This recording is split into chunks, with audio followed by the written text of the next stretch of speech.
All right.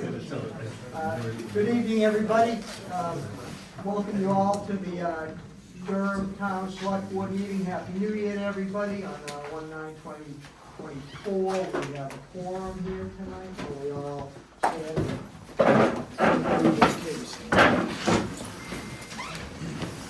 I pledge allegiance to the flag of the United States of America and to the republic for which it stands, one nation, under God, indivisible, with liberty and justice for all. All right, move on here. See, I'm gonna make an amendment to the agenda. We have the fire department's recognition. I'm gonna pull that up to just after public comment. Any other amendments to the agenda that anybody sees? Okay. So why don't we open it up now to public comment? Anybody have public comment? I'll ask anybody who's going to speak tonight to come over and sit in this chair off to the side we have, and you can speak to the board that way. Introduce yourself, name, address, and we'll go from there. So anybody for public comment? Seeing none, we will move to fire department recognition. Chief Tripp. Thank you, Mr. Chair. You mind if I take the corner office? Absolutely, anyway. All right, I appreciate it. Yep. Thank you for the time. As you know, it's always the chief's job to shine a light on the fire department and certainly the members. And that's what we have the opportunity tonight to do. For a distinguished action medal, 3 members earned it. Lieutenant Joe Lamont couldn't be here prior engagement, but I will bring up driver-operator Kevin Merrill and firefighter Timmy Dobson to recognize and honor the firefighters and other personnel who have demonstrated exceptionally bravery, courage, and selflessness in the line of duty. As you know, October 25th of last year, the shootings in Lewiston.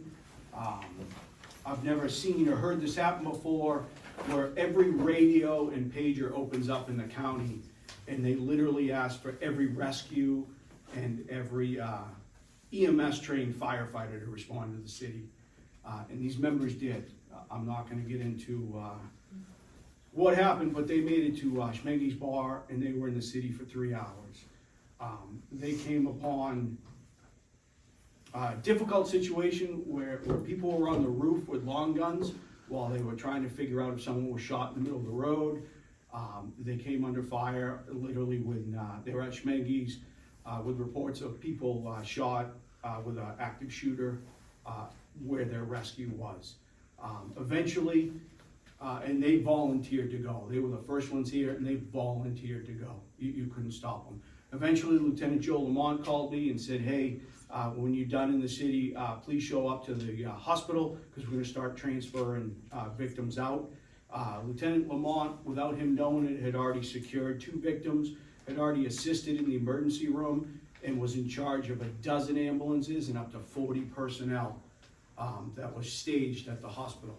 Other things you don't hear is Kevin came up to me and says, hey, we got a situation, this was at the hospital, we have a civilian brandishing a weapon at our ambulance, and Timmy's locked himself in the back of it hiding. So, story after story of literally, that's what happened.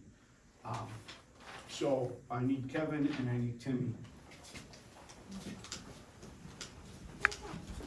As you know, these are the ones with Class A.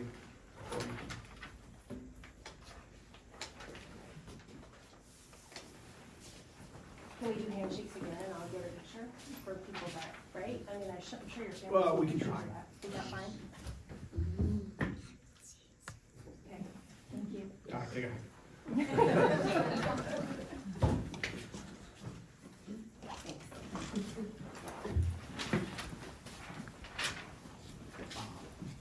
I thank you for your time.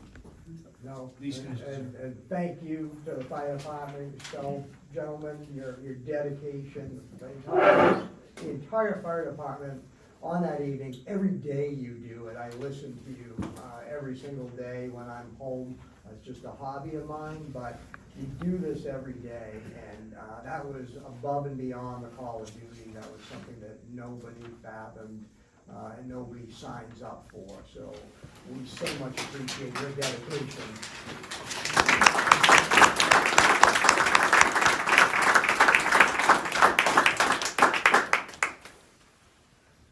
Thank you, Chief. We'll get out of here. All right, dismissed. Take care. Be safe out there.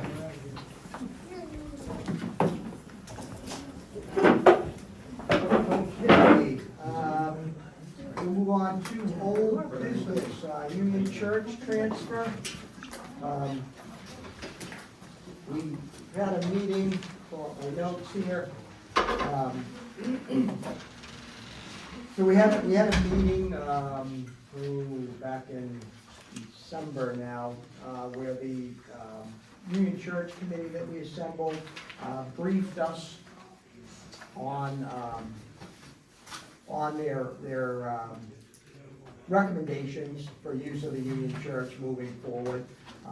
It was a unanimous vote during that committee meeting where they recommended that the town put the Union Church and actually, I'll use the word gift it for $1 to the Historical Society. We've since received a letter from a lawyer. I don't know if I had that right in the packet here. Yes, I do. Basically, our town lawyer had indicated that, first of all, the Union Church, the Historical Society had asked for both the church and the funds that the town had set aside in the sum of approximately $30,000 to receive both the church and the raised money to date. Lawyer came back indicating that all the select board is capable of transferring ownership of the church at their discretion, that the $31,000 was not something that the select board themselves could transfer over to that society. So it would require a vote to do that at an annual town meeting. I'm just reading through this a little bit. So what it comes down to at this point is that we've got to go ahead from the lawyer to transfer that property at our will by the select board, although we can send that also to town vote. The committee recommended also the use for the church to be of, continue its use being missing my words here, a museum, and so we have a choice to make as a board this evening. There's a few things that came up. I did have the pleasure of talking to Tia earlier this week. The society wanted to ensure that when we did this transaction, that they understood that the money was not a given, that the town is gonna have a choice at town meeting for whether to forward those funds over to the society at a later date. So that is clearly understood. That is what the original request was. There was two requests in their letter. One was for the building, one was for the money as separate entities.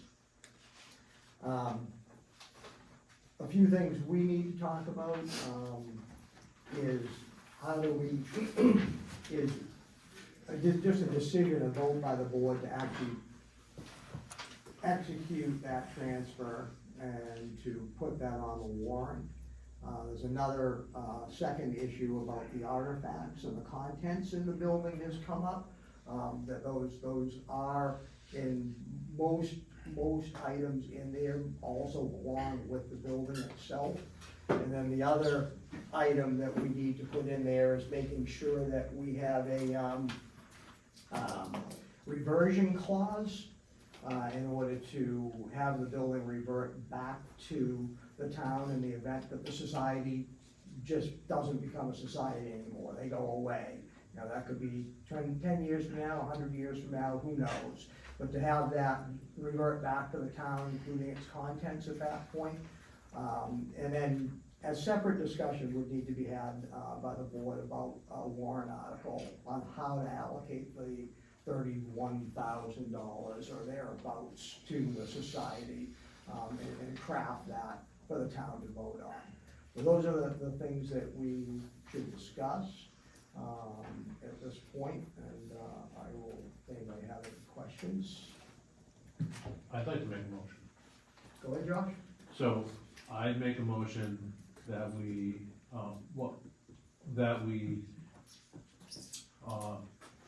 put on the agenda for the town meeting, the question, I'm not gonna phrase it, but essentially, does the town support transferring the Union Church to the Durham Historical Society for the sum of $1 for the use of a museum and meeting space for the society, with the right of the town to have the right of first refusal for the town should the building be sold, and a right of reversion should the building not be used for museum and or a meeting space. And I'm trying to figure out how to phrase the items issue. I think that's something separate. As I'm talking out loud, I think that's a separate issue that we should talk about how the board wants to handle that. But that would be the motion I would make. You want to have a second? Second for discussion? Second, it is for discussion. Second, Heather, got a second? We have discussion? Yeah. There's a few things that I'd like to talk about around this. One of them being that when I look at the, map, I thought I printed it, that, the church sits on one lot. It's two separate lots. The church sits on one lot, and then, the parking lot, the current parking lot is on another lot. And so I think we have to talk about, the intent of the land. Is the intent to lease the lot and they own the building the way that we lease the softball field? So that the land itself remains town-owned property? Or is the intention to transfer both lots and the building? Because without the second lot, there's no parking associated with the church. So we just haven't discussed that part of this at all, and so I think it's important for us to make sure we have that conversation as well. If history, history buffs can correct me, there was another building on that lot that was, I believe, actually tied to the church, is that correct, It was Tia? the Masonic Hall. The Masonic Hall was there? Yeah. So, I believe the two lots go together along with the church. I don't believe we would make a differentiation, and that's how it should be written up. I don't see that this needs to be a lease. It would, you know, as long as we have a right of first refusal and we have the reversion clause in there for that property to revert back to town. You know, I'm not sure there's any value in trying to split that out, plus you take the parking away, sounds like, so. Well, I think that whether we think it should be two lots or not, this map shows it is. Yep. So it would need, I think it would be wise in whatever we do to address that and say both lots as listed. In the wording, yeah. Well, I don't mind putting in the wording, but I think Yeah. both lots should just go, and I'm not. Yeah, I think that's fine, I think that's a good point. Okay. Any other questions, concerns? I just have a question for clarification on your motion. So it would be to have it in one warrant article to both give the church and the money. No, the only motion I made was to sell a gift to the church for $1. Yeah. That's, So, I think and that- the and money so- is separate. Okay, and so that could potentially be a second, that's a second issue. So would you, accept the friendly amendment to gift the church and the associated parcels for $1? Yes. Certainly the intent. Yeah, that's what I'm getting at. Okay. And noted, second on the amendment? Also, you know, All right, Well, a friendly amendment, so, Yeah. yeah. that's fine. I think by design, that's the way it should be done. Yeah. You know, when you do the quitclaim deed over to them, it should encompass both properties and also the church. I do think, and I never really thought of it, but I do think, because of the contents, that should be a separate article. And also because of the fact that we wanna put a revision in there, that where the town may take it back if they feel, that the town should probably go rather than the select board just pushing it through. Yeah, and I'm more comfortable, I know that we have the authority to hand property over, but I'm more comfortable with this being, it's not like we're getting rid of an old, dump bed or something like that, we're not using on the truck anymore. That gives the public participation process there, that I think is important. Okay. All right. Any other discussion? Yes, I'm trying to articulate what it is that I wanna say. Can you just give me 1 second to think about how I wanna say this, please?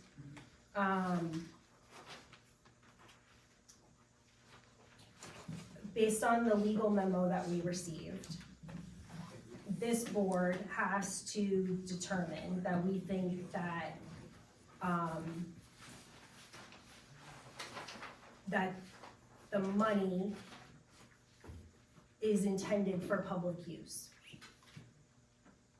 So, because we're not gonna own the property if the transfer goes through. Yep. And so with that being said, I think it's important to establish whether or not we feel that way. And so that it is known in good faith that if that is in fact our intention to put that question also on the warrant, I think that that's important to know and have on record.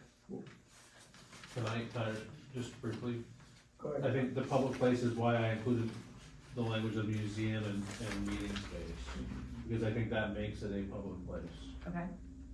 so.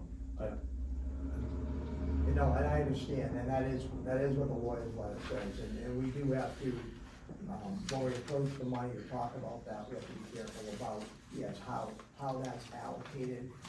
One idea that was thrown out to me by a previous select board member from many years ago is that we tie that money to grant money that they raise, and we match and utilize the money in a matching capacity, in which case it becomes, again, the town's got some oversight into how the money's utilized and make sure that it goes specifically to that building when the time comes, so. It gives us again, more involvement using town money for a town, for a reason that town needs, or a reason that the town, justification for uses. Yeah, just clarification here, so we don't have to make any determination on, based on, my understanding was, we wouldn't have to make any determination for public use to transfer the property. Where we would have to make that determination is to transfer the funds. So I think that is a kind of a discussion for a separate motion, if we're talking about the motion with Josh, just having that be voted by the town to transfer the property. Right, the church is a separate item from the money. I agree, it's a separate, I'm just gonna explain my train of thought. Yeah, no, that's fine. Is that if we put this over there to transfer the money, and we no longer own the building, right? And then it's not established that we believe as a board that this is going to be intended for public use, then my understanding of this memo is that if this board does not believe that this is gonna be intended for public use, it would not be the right thing for us to do, to put that question on the warrant. So I wanna make sure that before we transfer the property, this board lets it be known whether or not and Josh just explained why he did this motion that way, and I'm comfortable with that.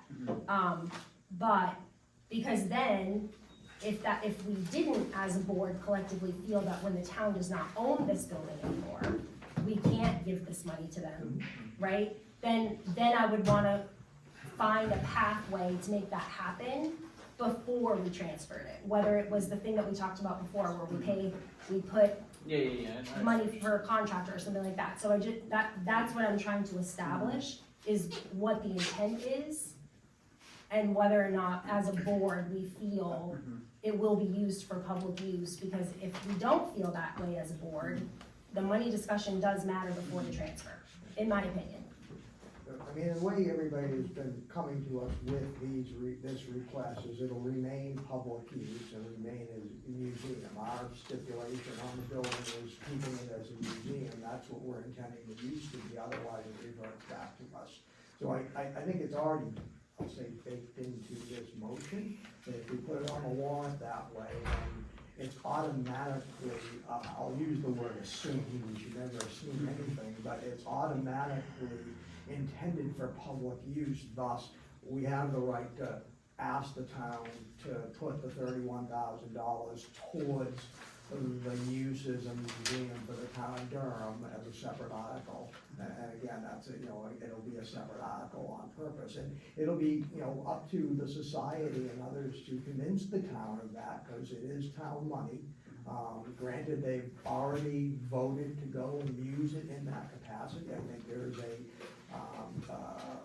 thirst to keep that building upkept by a number of town folks.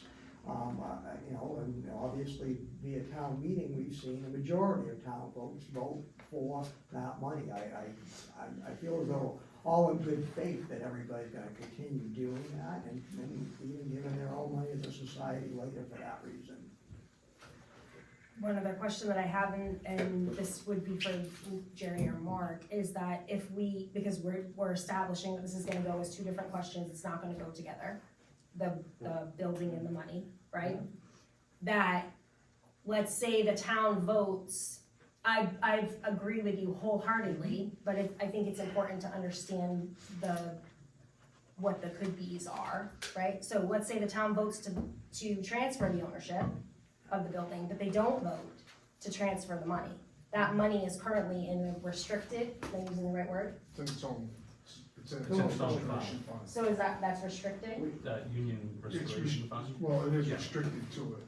So if they vote not to do that, because that's in a restricted fund named for the Union Church, then and if the town votes not to give them the money, which I don't believe that will happen, but it could happen, then what happens to that? We'll just transfer it right to, we'll just transfer it to the general fund. Yeah. Well, no, you would need to have a separate, article. you would have to have a separate article To do To it, to take that's what it she's from asking. That is what I'm separate asking. fund to the general. Right, we do a separate article, but it wouldn't go to the general. So it sounds like we would need to have two articles So, prepared. yeah. for the warrant. And you only vote on the second one if the first. Correct. That's correct, that's how that would work. But that's a good distinction to point out, yeah.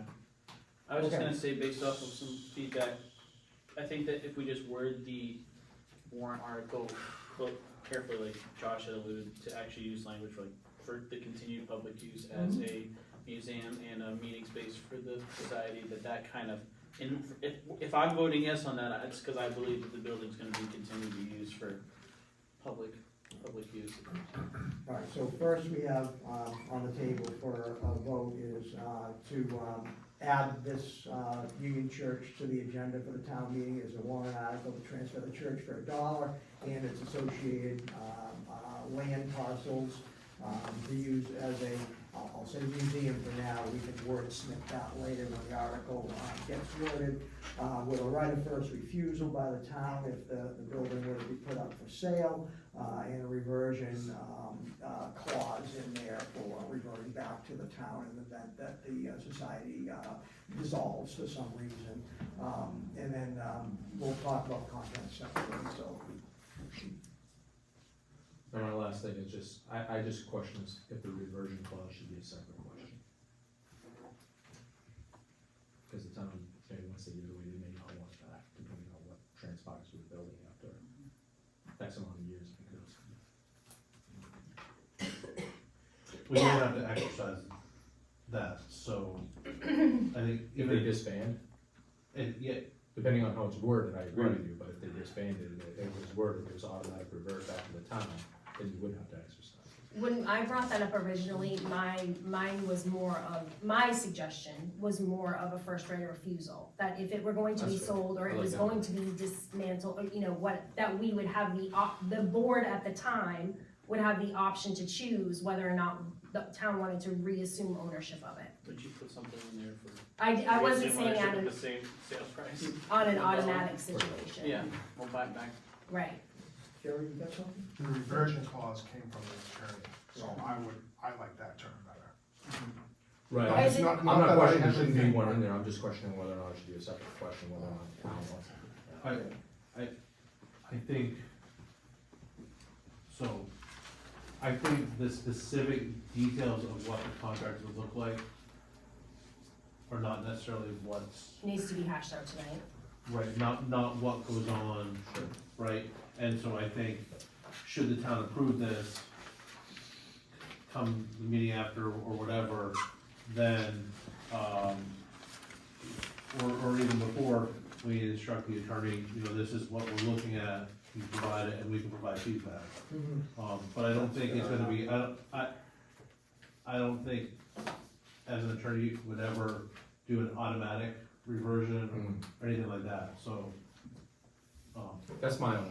Well, it that seems was my like, only we're like, concern. your motion is to say that the transfer should be decided by the town, Yeah. not by us. The We transfer- can figure out the details for the warrant language Okay. leading up to the meeting. Is that? I think, characterization? right, I want the town to be presented with an outline of what what we're looking at, but when you get to the nitty gritty, the specifics of what Mhm. it's gonna look like, what, with the town and what the society you're gonna sign, then I think there has to be some further discussion with the attorney and have it all drafted out, because I don't think we wanna put a 2 or 3 page contract or a proposed deed.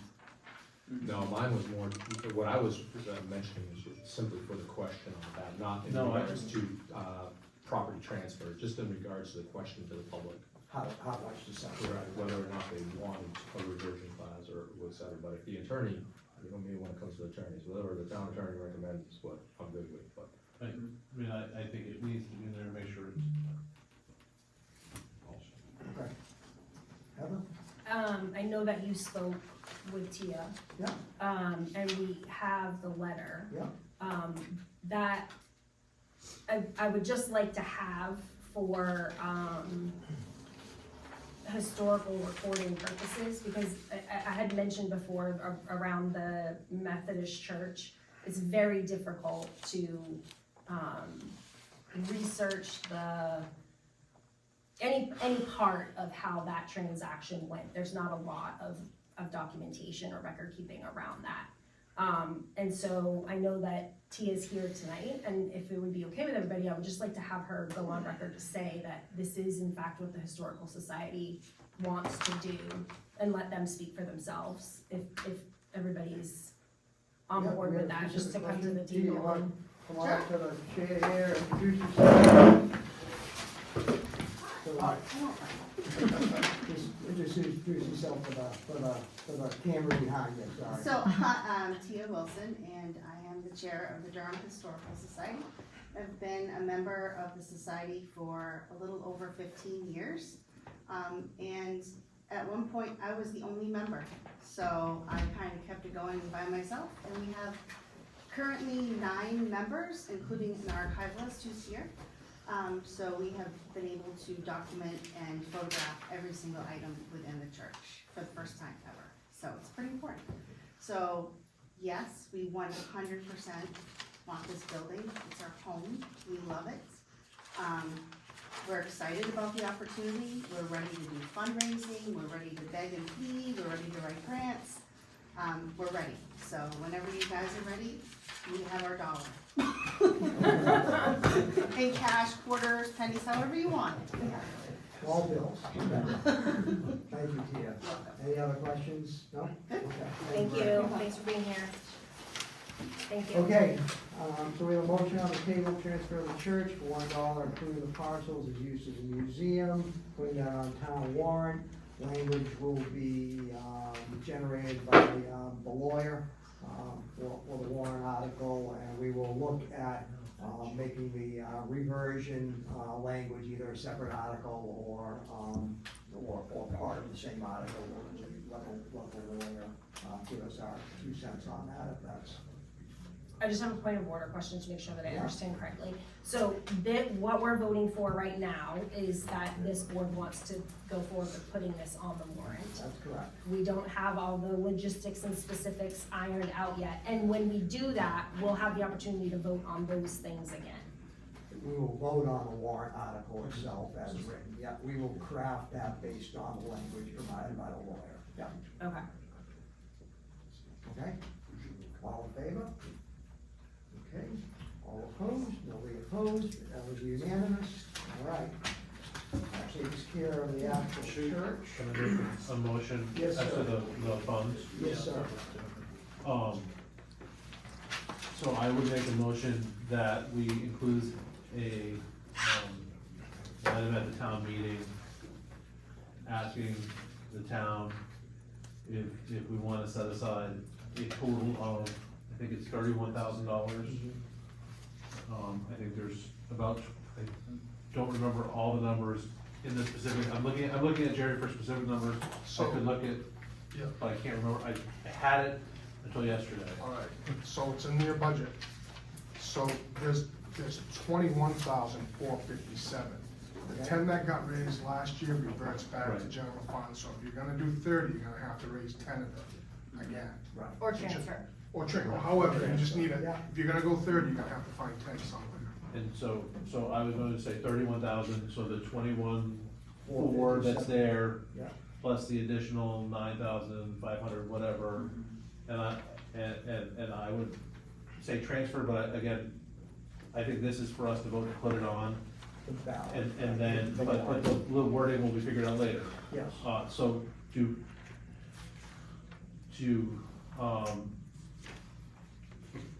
I think the appropriate word is appropriate If you have a, $31,000. is that what you're gonna go with, Yeah. 31? That's good. Then we can figure out how much you're gonna transfer.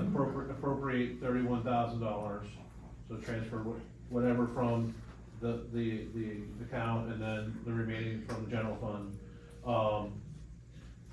For, the specific purpose of, assisting the Historic Society, in paying for repairs to the Union Church. And so I had a conversation, and the reason I'm wording it that way, if I maybe be a little inappropriate and explain, is, you know, I work for the Attorney General's office, but I'm in the DA's office, and there's an assistant district attorney who lives in Durham, who I was speaking with tonight, and we had a conversation about, you know, what is your feeling about giving them the money or holding on to money and giving it to them for a specific purpose? And one of the things we talked about was how there was just $12,000 stolen from a fund up in Kennebec County. And not that we expect that to happen, but, as a board, I think we have to exercise our fiduciary duty for the town. And that would mean, to me, to protect the town's money, we put that into an account that can be used for that, but not give it outright. Not saying we don't trust, but that's just, I think, the more appropriate way to do it, to protect the town's money, just in case. And so again, it would be to appropriate $31,000 for the benefit of the Union Church to assist in the Historic Society, with repairs. So I got one question, excuse me, hang on. Are you indicating that the select board would have the authority then to distribute that money on a request? What I would expect is, yes, is that the the Historic Society would come to either the select board or To the town. to the town manager and say, hey, this is what we have. And then at our next meeting, it would be presented to us as they need this money to pay, Right. or as a matching grant, or however it's used, to best benefit them. Okay. Do I have a Second. second? Joe seconds, okay? Questions? So respectfully, I would just like to say that that's kind of the situation that we've been in all along, and they've come to the board, and they've asked the board for money to make repairs, and we have an account set up that has money in it, and those things haven't happened.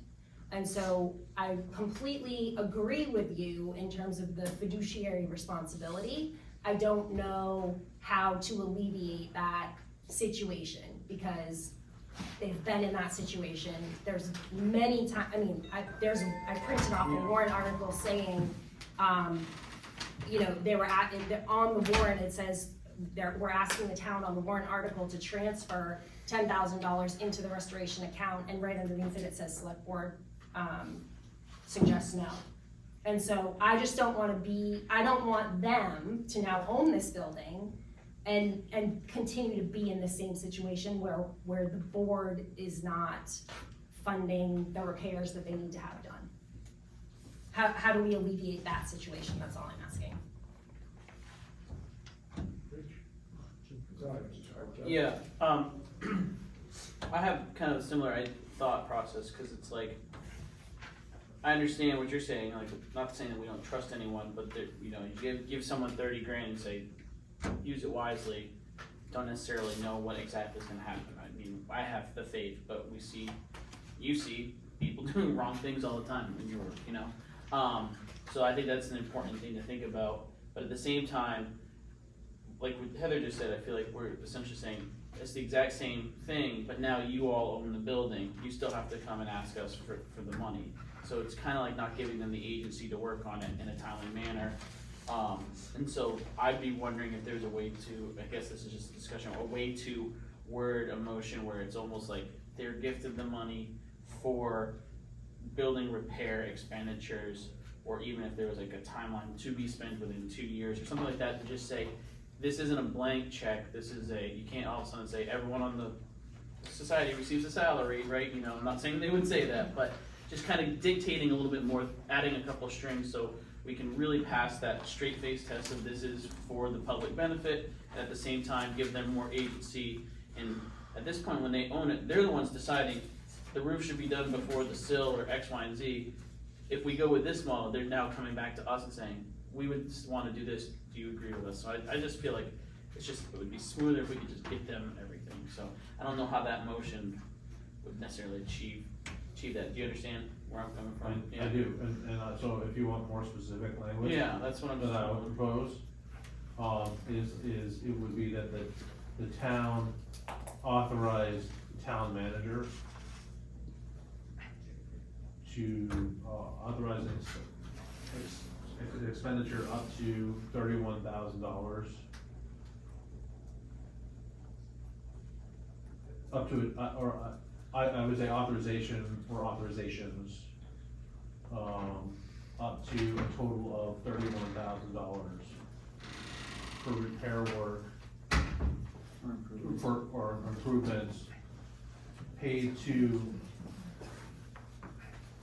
a contract, I mean, if you wanna be paid to a contractor directly for the benefit of the union charge. Yeah, so I'm just a little more comfortable with something like that, because I think that a process where they're coming and saying, this is what we're spending the money on, please cut the check, would be faster and more efficient, give them more agency versus, hey, can we spend the money on this? And I like that sort of modification a little bit better. It's kind of like a construction loan mortgage where the bank pays, right? That's how I see that. So I just wanna get That we're out of was- the business. Let That them was the figure it out. intent, Yes. but, you know, again, I wasn't looking at Special specific. prior to funding. Yeah, They come in and say, here's our contract, here's what we need, here's a check. Mhm. Yeah. That's. I just that's don't what I want them see. to have to, do you understand where I'm I- coming I from? do. You don't too? want them to Okay. have the say, mother, may I? Yeah, it's kinda seems Right. like I you're wasn't- letting I the wasn't- kid build the house, but you're still got the budget, you're not giving them the money. Rich, you got anything else? Yeah, I think I think Josh is on the right track, how the wording and, or how it's laid out, that's how we do it for the lawyers. I think the first thing for the board, which the board has to decide is whether or not you deem this a public use, and I think this committee should come to the board with a presentation, for lack of better words, a business plan on how this is gonna be accessible, how this is gonna be used for public use, prior to us even getting to this point. That would have to happen before the warrant. Right, so we could table this for now and then have them come back, with a presentation on It's how not for this. public use, we can't do it. Right, Regardless. right, yeah. But, so that kind of, I'd kind of say like maybe, let's think about the previous motion we just put that thing, because our discussion there was inherently by saying that this is going to be given to them for a museum and for their meeting space, implies that we're saying that we're giving it to them for public use, and now saying, but before you get the money, come back and say, we believe it's public use. So like, I thought that us putting that on the warrant was indicating our support of public use. I don't know what they're gonna do with the building, I don't know. That's why I thought We don't know museum how language. accessible it's gonna be to the public. Yeah. I mean, I think that needs to be determined I- before. And that, I feel like that, exactly what you're saying is very fair in terms of the fact that I'm asking for this to be able to be documented well for Yeah. historical purposes and whatnot. That if they did come and they present this as what their intended public use is, that's all part of the whole transaction history of what's gonna come, you know, Yeah. I'm comfortable with that also. Yeah. And I think I alluded to it earlier, that it, you know, for the money portion of it, it would be incumbent on them to present to the town, present to us first on putting it on the warrant, and then they might wanna repeat that for the town, their town meeting for that warrant article. It would be a good thing, and it would be in their best interest to do that. Well, I think prior to us going to the town, we as a board have to either be Endorse united it. or, it could be exactly either endorse or not, and I don't know.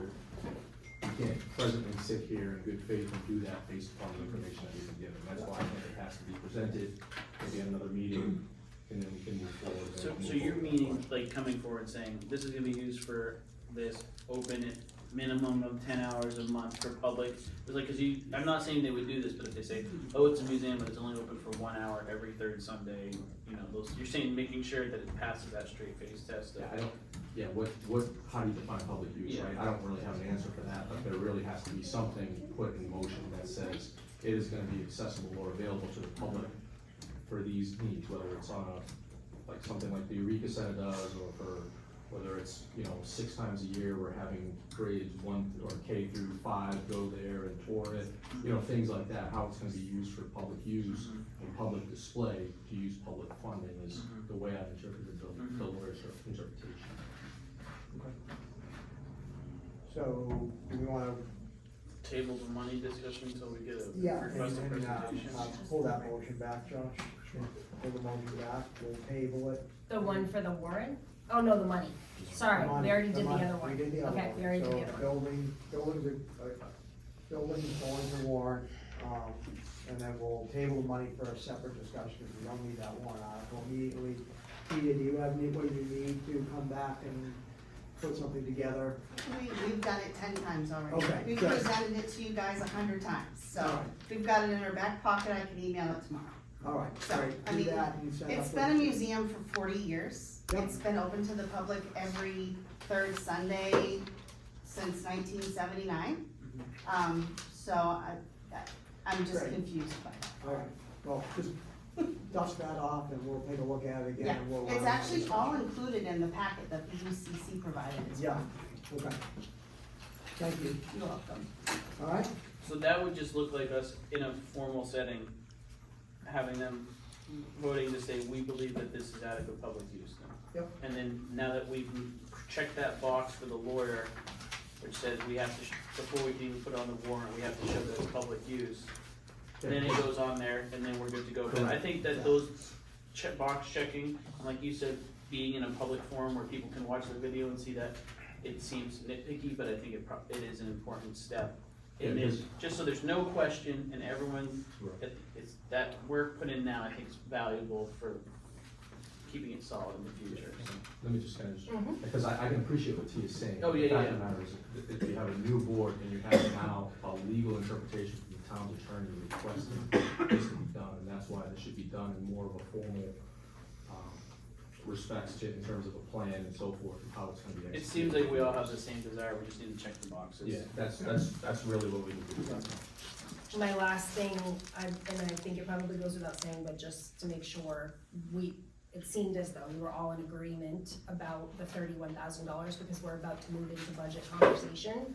And so, in terms of that, just even though we haven't taken a vote, even though we haven't seen the presentation, just for planning purposes, So, yeah, and I actually did the math here while I was sitting here, so there's 21,457 in the budget today allocated to the Union Church, and if I subtract it out from the 31,000, it's,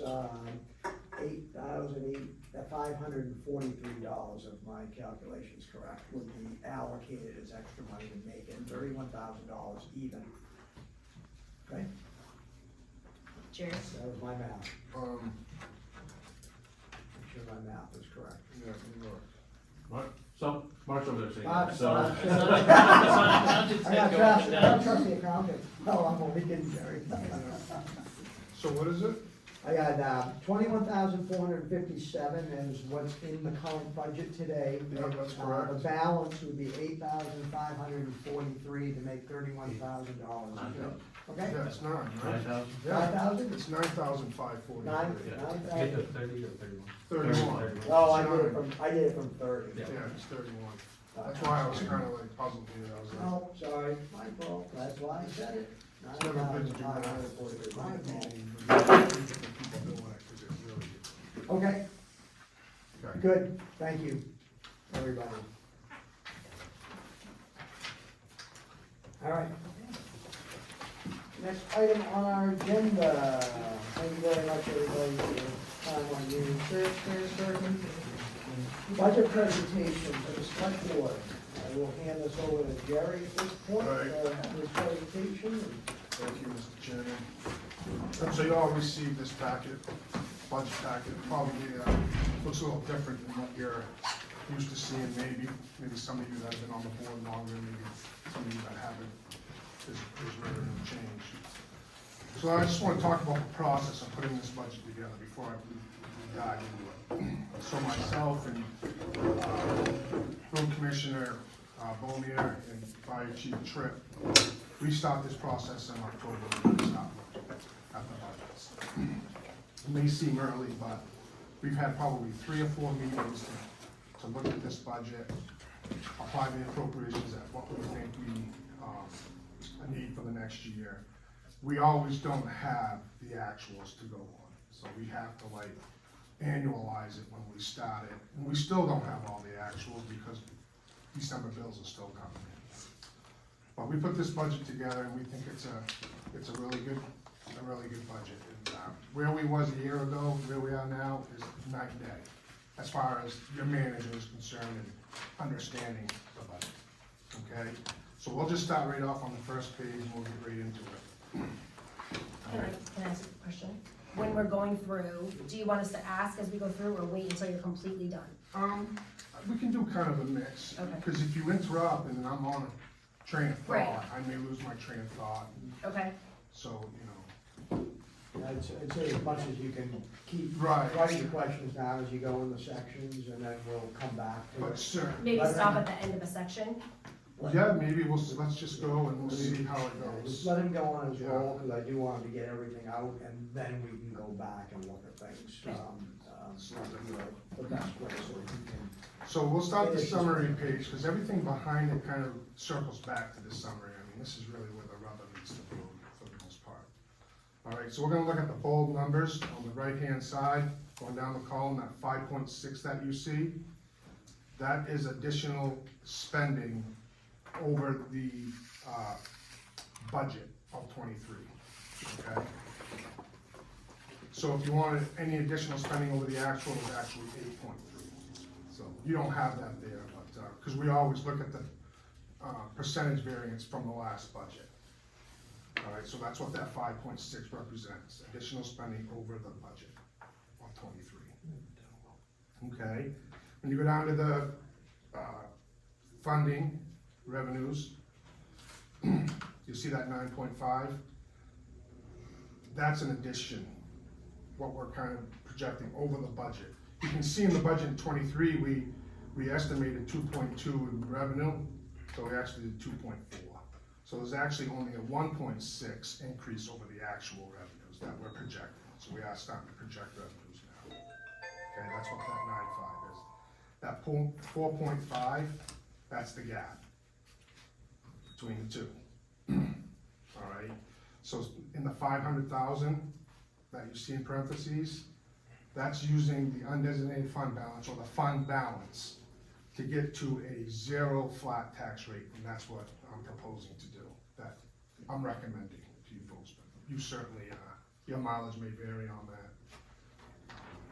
But that's kind of like where we are from a summary standpoint. And we'll get into what's driving these numbers here in a second, but that's where we're at as far as the appropriations, revenue, and what that 500,000 is really the number that you should play with, because you're gonna add or subtract from this budget. This is a first read, if you will. Okay, because there's some things that you need to vote on that I have in here that are just placeholders. Maybe you like them, maybe you don't. That's certainly up to you folks. Can I ask a question? Sure. I understand that the expenses, which we're still using, the actual's not accurate, but for the funding, is that the year-to-date, or the actuals for the year? Correct. Yeah, what we have through December 31st, Right. but we still don't have all the invoices that came in that are Right, coming I in just- through December. Yeah, but it is through December 31st. Okay. Invoices that we've gotten so far. Right.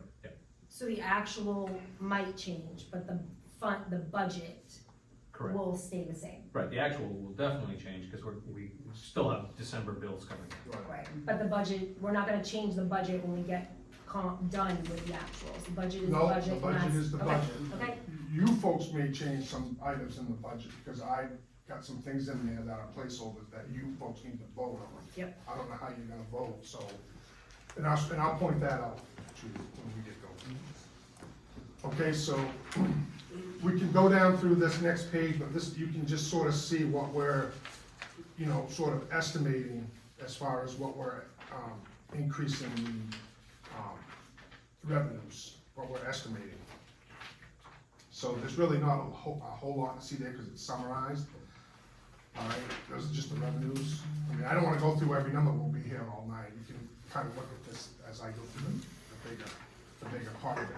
I will say, if you go back to the very first page, so as far as the summary, what's driving the spending, so general government, which is, the administration, that's assessing, that's planning and codes, it's telecom, that's all that stuff. There's a 2.5 increase in that. Okay, public safety is up 15.2%, and we'll talk about what's driving that. And public works is up 5.5%, we'll talk about what's driving that when we get into it.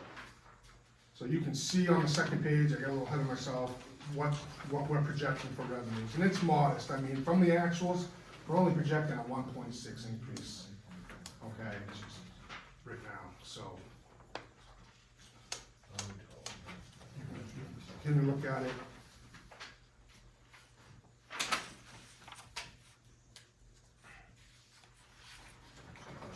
If you have any questions, just let me know.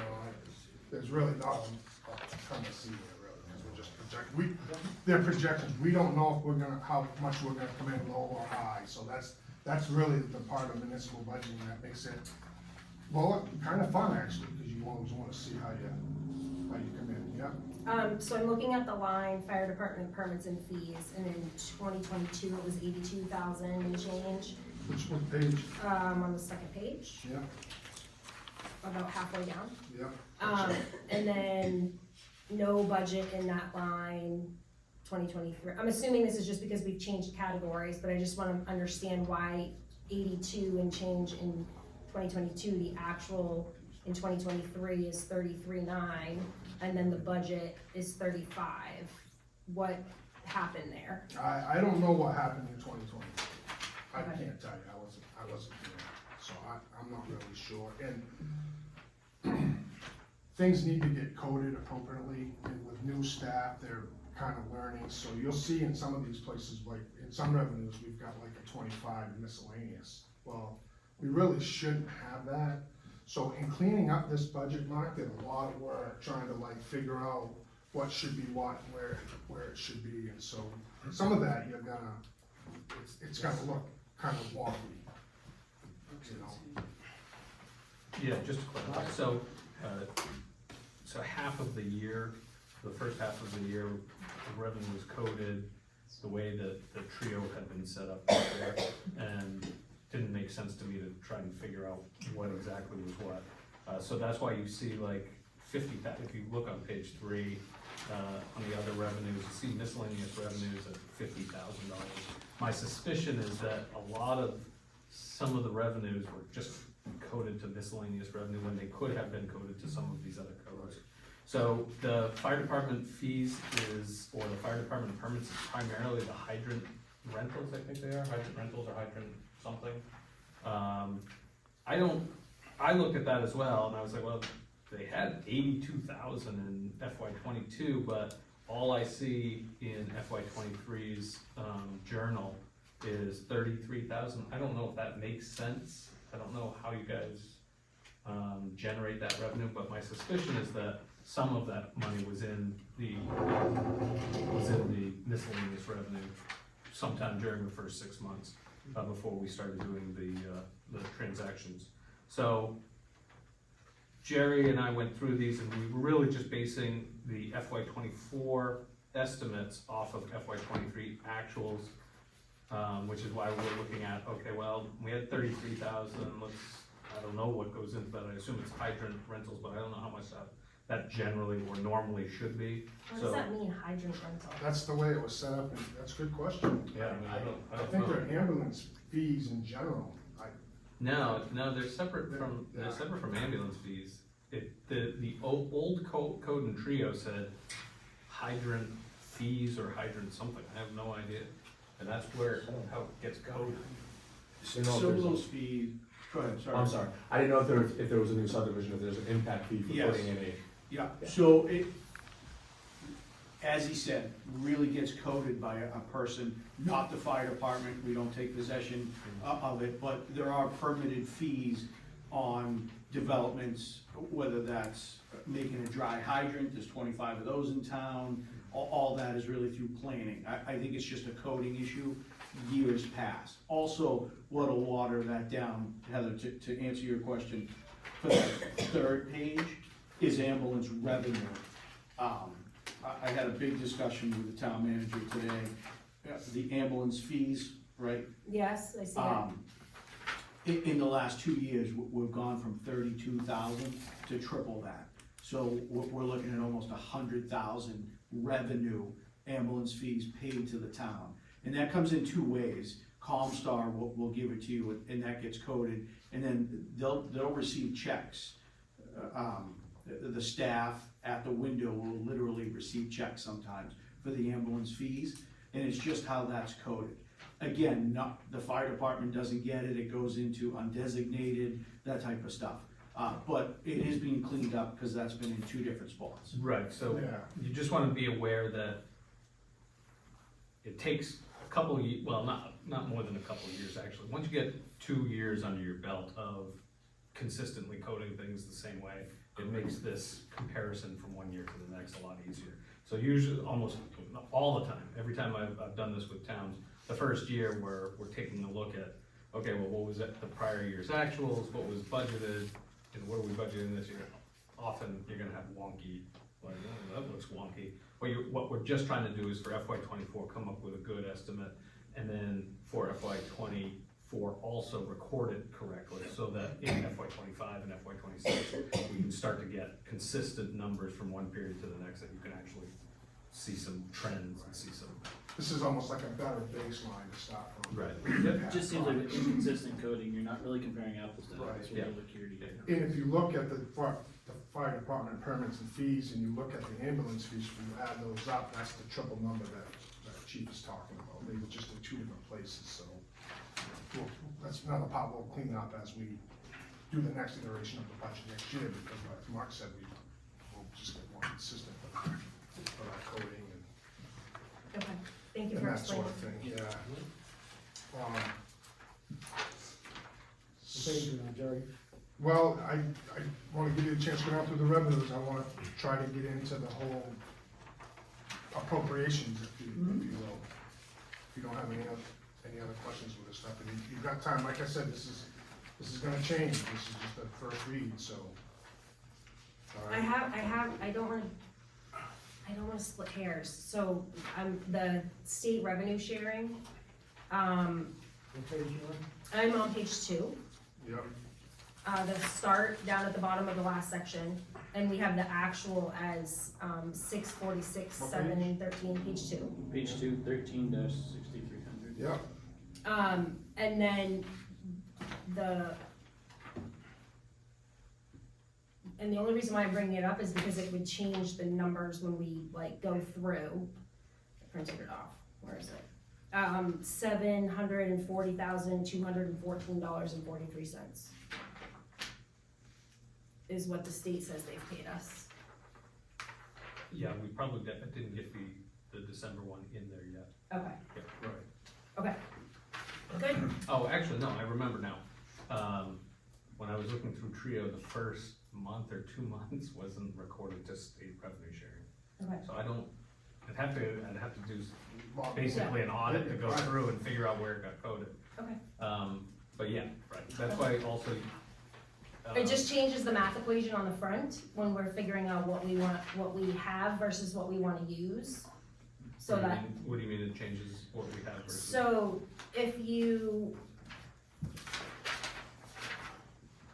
So back to page 1, intergovernmental, right? Yeah. If we're using that state revenue sharing number that's in the budget that is written here, Yeah. not the one that the state says that they paid us. Yeah. It's a difference of $93,501, $93,501, right? Yeah. So then when we come down to where it's, 2,456,718. Yeah. That number changes to 2.5 million and change, Mhm. which then brings us to a different number down here. Do you see what I'm saying? Yeah, but all of the actuals. That Yeah, number's still gonna change. Yeah, let me ask you, are you asking that because you have a concept of that revenue is available to be used? No, I Okay, understood that okay, all right. completely from your last Okay, meeting, all and I right. appreciate Yes, that you're right, explanation. then yes, you're right. My thing is that if we're basing what we believe the Correct. projected revenue is gonna be, right? If we're looking at that and and our number's actually almost $100,000 higher. Yep. That when we are projecting what it might be. You could up it.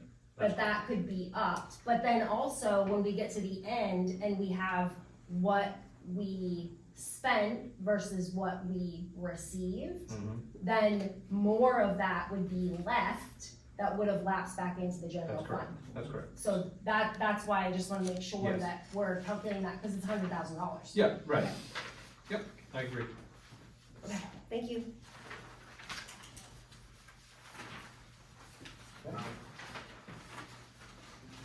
let me know when you're ready to get into the appropriate. Yep. Any more questions on everything? Well, let's get right into general government, so this has changed. Can you say the page you're on, sorry? Yep, 6.6 or 15. What page? I have 6 or 15. I mean, if you want, we can look at it. Alright, no, I thought you were talking I about. mean, we can look at these numbers, but we're gonna look, they're gonna be the same when we go through the, you know what I mean? Yeah. We just don't wanna be Six breaks too down. redundant. Yep, that's fine. 6 is good. Is everybody good with 6? Yep. Because the number at the bottom is the number that you see on page. Yeah, no, I Okay. I just stopped on page 4. So we're up, like we said, 2.5%, I think, on the, that's what this department's up, you're gonna see a lot of minus signs on here. So, I think things to note in this, budget is Alan, the CEO, who used to be in administration, he has moved out, he is down in, planning and codes, cause that's kind of its own department. didn't really ever belong in administration. So he's now out, okay? So you're looking, so now we don't really list every person that works there and what they have. We're looking at the bigger picture here. So the big difference that you'll see, at least in the administration, is the part-time staff wages. Because we're we're losing Mark, so we're kind of down an employee, but he's more than one employee, because he's like really smart, right? So we have to do something, right? So what I decided to do was our part-time staff, we have 2 of them, they work 10 hours a week, both of them. That's what they're budgeted for. I moved them up to 20 hours a week, so we always have somebody on that window. So because we're taking AP over again, that person needs more time away from that window to be able to code things right, because you know when they don't, we get these kinds of questions of why are things coded this way, why is that way? So it's really to give that person some time. Quick clarification, both part-time would both go up to 20 hours, correct? Yes, so they're both part-time 20 hours. So So total. no benefits, they don't, keep that down. So what that does is it allows one of them to show up at 8, work till like 1, the other one comes in at 12 and works till close. So there's always that one person on the window, which is gonna help us out tremendously. So that's the increase in the part-time staff wages. Can I ask a question about that? Sure. Are they ever overlapping because they are our telecommunications or what, Well, I'm not they're- sure how we're referring to that, but if they're doing the window and they're the only one that's here, is it accounted for that other IT work to be able to be getting done? Yes. Okay. Yeah, we're good. Okay, I took the telecom wages out of telecom, they are now in administration, because they work behind that window more than they're doing telecom stuff. I mean, Kimberly does a great job with the website and all that sort of stuff, but she also spends a lot of time behind that window, so. I just wanna we're make sure doing that we're both. still having an employee that can do all the IT stuff that needs to get done. Yes. Okay. If we take care of our employees, they will stay. But if they're on the window, can they still do that other job? Yes, because we still have our 2 other employees that work there that can fill in. Okay, Yeah, we're good. Okay, We're- okay. We're good. We're still down a half a person though, from what we had. That's just the way the numbers are. We'll try to make it work. We'll do the best we can. That's all we can do. We can only work with the resources we have. Okay? Other than that, nothing really else has, changed for the most part. If you look at some of these numbers, the training and development, that last year's budget was 8,000, we didn't spend nearly that much, so I reduced it down to 4. The travel and mileage, that there is kind of, it was a little bit bigger, it's not here, but that's just for our staff, administration staff to go to trainings and whatnot, that's the 500. The travel and mileage in this administration budget before was Allen's, which was bigger, so you'll see that in planning and codes, it's moved. Okay? But the rest of these numbers, as you go down, are pretty much the same. We can look at business services and payroll, so I'm gonna outsource payroll to Bangor Savings, just so we can have a constant payroll. And I'm leaving $30,000 in there for some consultant services to help us with, and hopefully it can be market, there's no guarantee, but if he can't, for whatever reasons, maybe there's somebody else that can help us, because we don't have the expertise right now in the office to do the stuff Mark was gonna do for us. We don't have it. is that in terms of accounts Yes, payable? accounting, Okay, period. Getting ready for the audit, financial statements, reconciliation. We're gonna try it. We're gonna try to do what we can. But if we need to get things cleaned up or looked at, that's what that line's for. Okay? General insurance is general insurance. That's doing, there's not much we can do about that. I have a quick question about that. Yeah. Does that include building insurance Yeah. and whatnot? So So, I just didn't know if the transfer of the Union Church goes through, how much of an impact that would have on that number. I don't have that information right now. Not much. Okay. Well, it will show up the next year if there is, we'll see it then. Yeah, Yeah.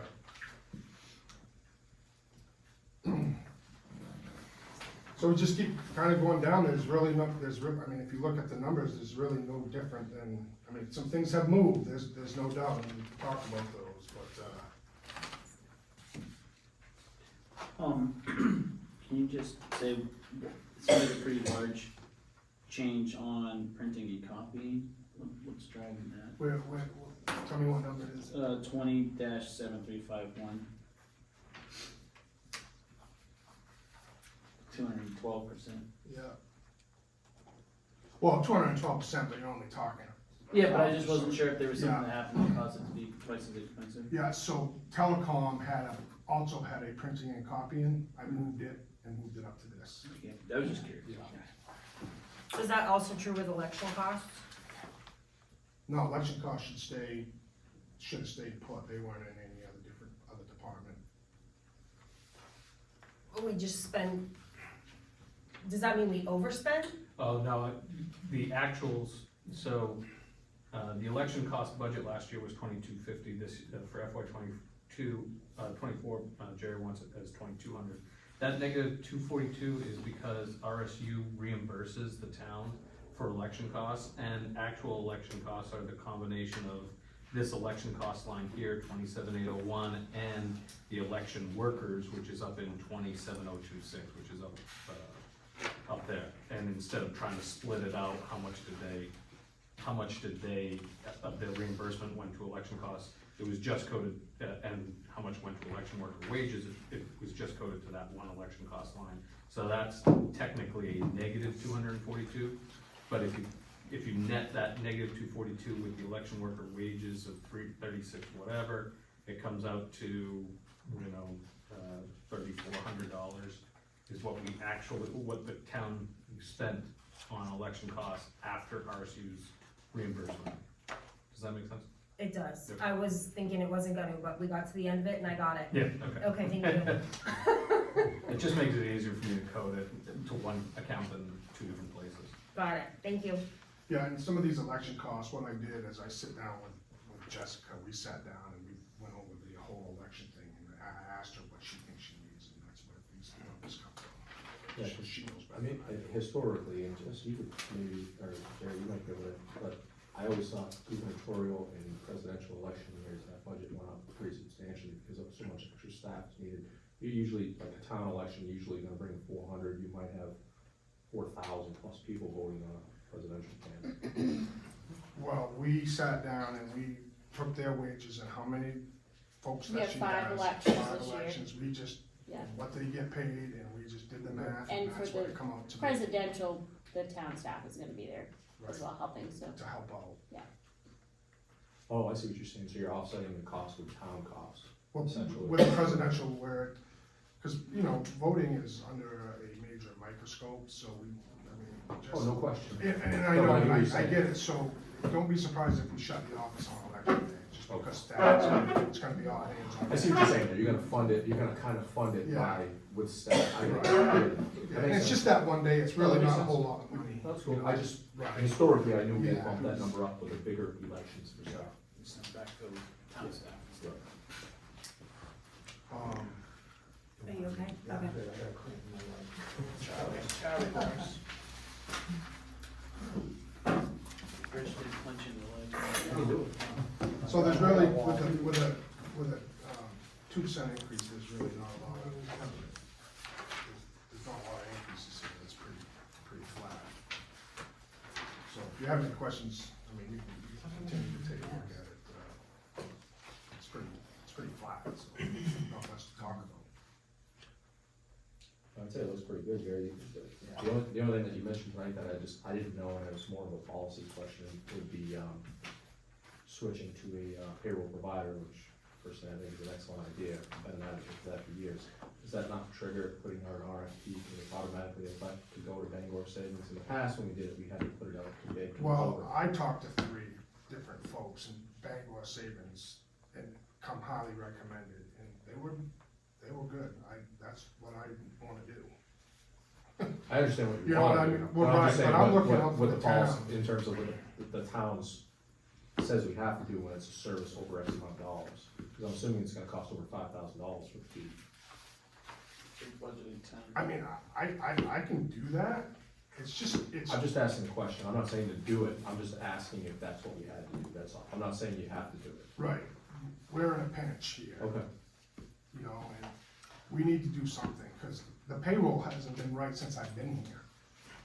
I mean, the payroll has been right, but accruals haven't been right, sick time isn't right, I mean, we have an employee right now that's really upset because it hasn't been right, so I wanna get it going.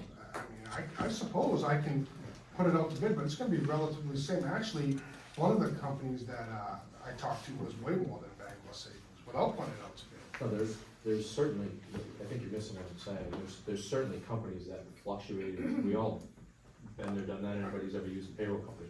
I was just asking if we have to put it out to bid. That's If all I'm asking. he's asking if the town policy is that when Well, we're there's gonna a contract, purchasing policy. if we're gonna contract a service out and it's over a certain amount of money, is there a policy that exists that we have to put that out to bid? I'm What is it, completely 10 grand, comfortable. I think, I thought it was 5, but I could be wrong. I think it's like 10 grand, if it's, I'll have to look, and I'll do it. but It's this just is more not- of a this is not- FYI than it is to Well, stop the I process. understand, Yeah. but with all of the stuff that's happened, I wanted to get going and get this thing Oh, and done. I can appreciate that, but in the same token, we thought that was maybe being handled already by a third party and being corrected? Who? In terms of whether it's, with Mark Services and in-house doing the payroll there, we thought that was being corrected in terms of the way it's going. So if we're gonna go to a third party, all I'm saying is, I don't have a problem if you wanna make that decision unilaterally, I'm just asking, did you look into that? Because I we talked to did, 3 different payroll companies, and most of them, I get it, right? I get it, and- no, I get it. I'm just saying, we've done, in the past, we've done it, I'm just saying we had to formally put it on. And I can do that if you wanna go through that form, that's no I'm problem. not saying at I all. want to, I'm just Right. saying, just be cautious, that's all I'm saying, if you look into it. Oh, I'm I'm cautious, just making it on your radar, let's Right. leave it at that. and I'll do it, just to, I'll do Check the it. policy, you might not have to. And if that policy doesn't exist to give you that authority, that's exactly the policy that we wanna know about, so that we can do that, if that's Right. what's needed. Yep. That's for a different day, just putting that on the Yeah. radar. Otherwise, I'm not gonna be able to give you a budget number until we do the RFP, that's a month, we're really pushing the envelope here, big time. Also, you also have to Is there any recognize change that comes that in under 10? I'm gonna be leaving the firm and you're not gonna have anybody to do payroll, by, January 31st, probably February 15th, very latest, so you really do need to kind of get on the ball to get payroll up and running. So I get the question, Right. is there policy? I don't know if there's policy. So I think If- when we if went there to is, March- if there is, my suggestion would be that the select board just simply vote to say, Authorize. in this case, it was fine. And I think that's what we did with Mark, didn't the Mark board, went to the town, I believe. before that though, didn't the board vote to authorize Jerry to enter into a contract for, We can do that once the funds are set aside by the town, but and again, I'm not saying this is the policy, just to be clear. I know in the past, we looked, this was probably 5-6 years ago, looked to go separately and have it done independently, and we had to go through and get more than one bid to do it, because it was over a certain dollar amount. And I think we had bids from Paychex, and we had bids from Action Payroll, and we had bids from, that's what I'm saying, I'm not saying we shouldn't go this direction, because I'm a big advocate of it, I'm just saying, right? I don't know if we did the due diligence that maybe necessarily we have to do to meet our mandate by the town, is all I'm saying. Joe?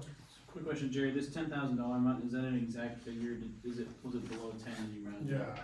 So, yes. I believe we have the authority to expend up to $10,000 on something with just the select board vote. Is this just a one-year term, you don't have to sign a multiple-year contract with them? For the payroll? It's a certain amount every year, it may go Right, up, but when and you sign up with them, is it a multi-year agreement or just a 1 year? it'll go year to year. Right, so what I'm getting at is, it sounds like we can probably just, if it's under $10,000, we can just vote to spend it without having to do that, and then that buys you time, so if we do need an RFP process for a longer term thing, that would give Jerry the time, but it assuages the concerns with the payroll. Right, and I understand that, when things are going good and things, it's not always black and white. We were in a pinch, I made a decision, and I'm happy with it, cause we gotta pay our employees, just like Mark said, he's leaving, we don't have anybody. We don't have the time. I think that the problem we solved. It's not a like, rich achieving thing, the first of all, 999. I get what you're saying, it's not a rich thing, I'm just asking the question because we've done it before. And because when we did it, we had to put an RFP out because of the amount. It's not a rich thing, I'm just making you something on your radar. I'm a big advocate of payroll, it's one of the reasons why it got put on the agenda the last time, because I don't think we should be doing it in-house, because I think it's more of a headache than it's worth. And I think there's professionals out there that do it on a daily basis, and it's a service worth its weight in gold. It's not about whether or not I think you should do it, because I do think you should do it. I'm just making you aware that this has come to pass, and we had to take a different approach to it. Right, That's all I'm saying. right, and that's what I did. So just, right, so you made a decision based on what's gone on with Roy Associates leaving. Move forward with that and then look to make sure that we don't later have to put that out for RFP too. Well, okay, so what if we do? Let me ask that. What if we do and we don't have anyone doing payroll when we're in this process of trying to You're find hot. someone? Well, hold on, like, for example, Jared, I don't know why this is getting into the discussion that it's getting into. I mean, you can put an RFP out and say you have 10 days to apply. And after 10 days, nobody replies, and Paychex is the only one you like, and you get to pick whoever you want, but it's not act like it takes like 3 years to put out an RFP, because it doesn't. So, that's all I'm saying. I'm not saying you didn't make the right decision, for clarification, once again. I'm just saying, we did look at this in the past, and we had to, because a lot of us just wanted to jump ship, because we were tired of some of the mistakes that were happening in the office that maybe you have seen since you have been here. And what we were told was we had to put it out. That's all I'm saying. So I don't think it falls under the purchase policy. So I think we're good. Yeah, I'm not saying it was a purchase or anything. I just remember specifically we had to put it out. And there was like 3 companies that did it. Okay. Any questions with the administration? Before we move on to I just municipal want to, buildings. Jerry, do you have the direction you need to move forward with the payroll question? It doesn't seem like we. No, I think we're good. Yeah, okay, I just wanna make sure you get everything you need. Yeah, I'm good, yeah. So let's move on to municipal buildings.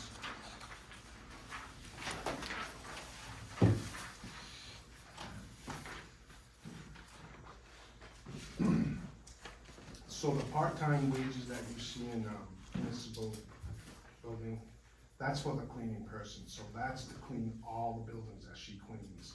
So she was basically she was in the administration budget, she was in public works budget, she was in all, so we just moved her, we changed it to municipal buildings, she cleans them all. That's, I just didn't want you to get all, over that 215%.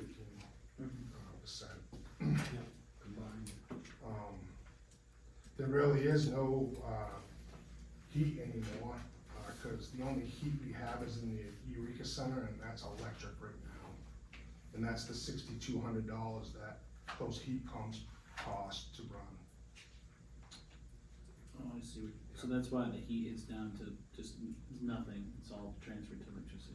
Yeah, What about if you use the propane from the generator? yeah, the propane's different, it's a different, and they don't use any much when it kicks on, like it's, So is it a different line item? Or in a different building? no, what do you mean? Like who would fund the Eureka Center for propane? Well, we could fund that at any time, well, any building, the administration could pick it up, because that's like a 1,000-gallon tank, right? Yeah, I mean, look, We haven't put any propane in that thing for years, so. yeah, since they put the heat pumps in, I mean, you could run 10, we figured out you could run like 10 years on what's in the tank now. Right, So. because it only runs the Efficient generator. Generator. Power for like 4 Just a weeks, draw. 4 days. the other I mean, day. I guess that would depend on, what, if you looked at their propane use, which primarily, I think it's just a kitchen stove and. That's what I mean, I I suppose. forgot about the stove, there's a stove, there's a generator, it does use propane. I mean, if you had a long period of time, I guess you would, And if we did, we'd use the heat line for it, that's in the building. But we don't fund anything for it, because we got enough in there the way we run it now to You last. good for the year, Yep. that's cool. Does this number, 6,200 for electricity, under municipal buildings, only represent Eureka? No, we have electricity that's over in the Union Church that runs the, security and that sort of stuff, but it's minimal. Most of it is in the Eureka Church. Okay, so on administration electricity, that's the town office. Yes. And then this is Eureka and, It's everything other than the town office, fire, and public works. okay, Everything else, streetlights. Yeah, streetlights is its own separate. All It's separate, separate. separate. Well, no, it's out, it's zero now. What heat's out, but electricity. You may want to increase that electricity line. Well, it says right here in the notes, all electric bills except admin, fire, and PD include streetlights. okay, so I'm just gonna place the earmark that when we get to Eureka, there was an electricity line on Eureka that is now zeroed out, which makes sense because you're saying it's here. Right, and this And I just includes the wanna light, know- this includes your electric bill too, and, you know. Yeah, so I would most just of wanna it is know that. why you, when we get there, Well- I'm just saying ahead of time, why we chose to not, if we're separating it out for every other building, why we chose to not separate it out for Eureka when there was already a line there for it. Cause he wants to, know. for that Eureka department and the recreation department, for simplicity's sake, he just wants to put everything under the municipal buildings Right. department. So that's why. you Oh, see this that whole they're- entire they're all line is gone, zeros. got it, good, Yeah. thank you. Okay, Just to kind of clean it up and make everything concise. yeah, is really do you know what- why I'm asking that? No. Because when we talk about the rental fees for the Eureka Center, I want it to be proportionate to what we spend on it.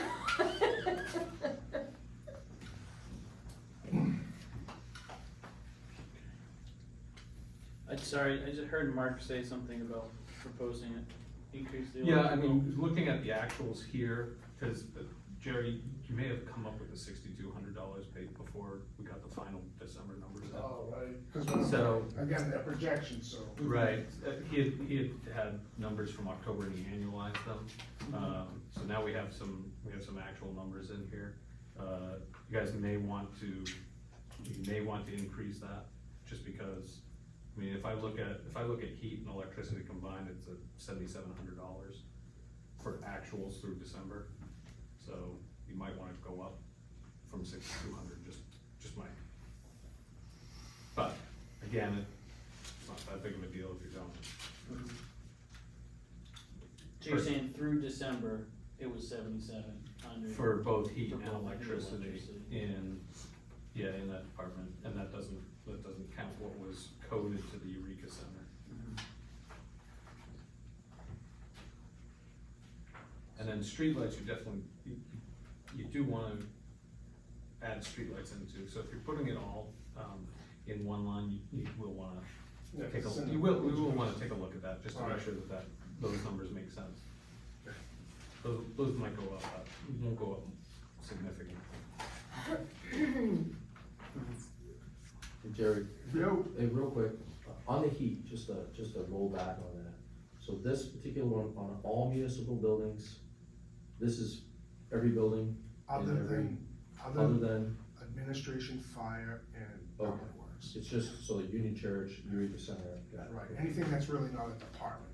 Yep, thank you, What we did was we created like a buildings and grounds department. got it. Kind of Makes cleaned it sense, up a little makes bit. sense. Yeah.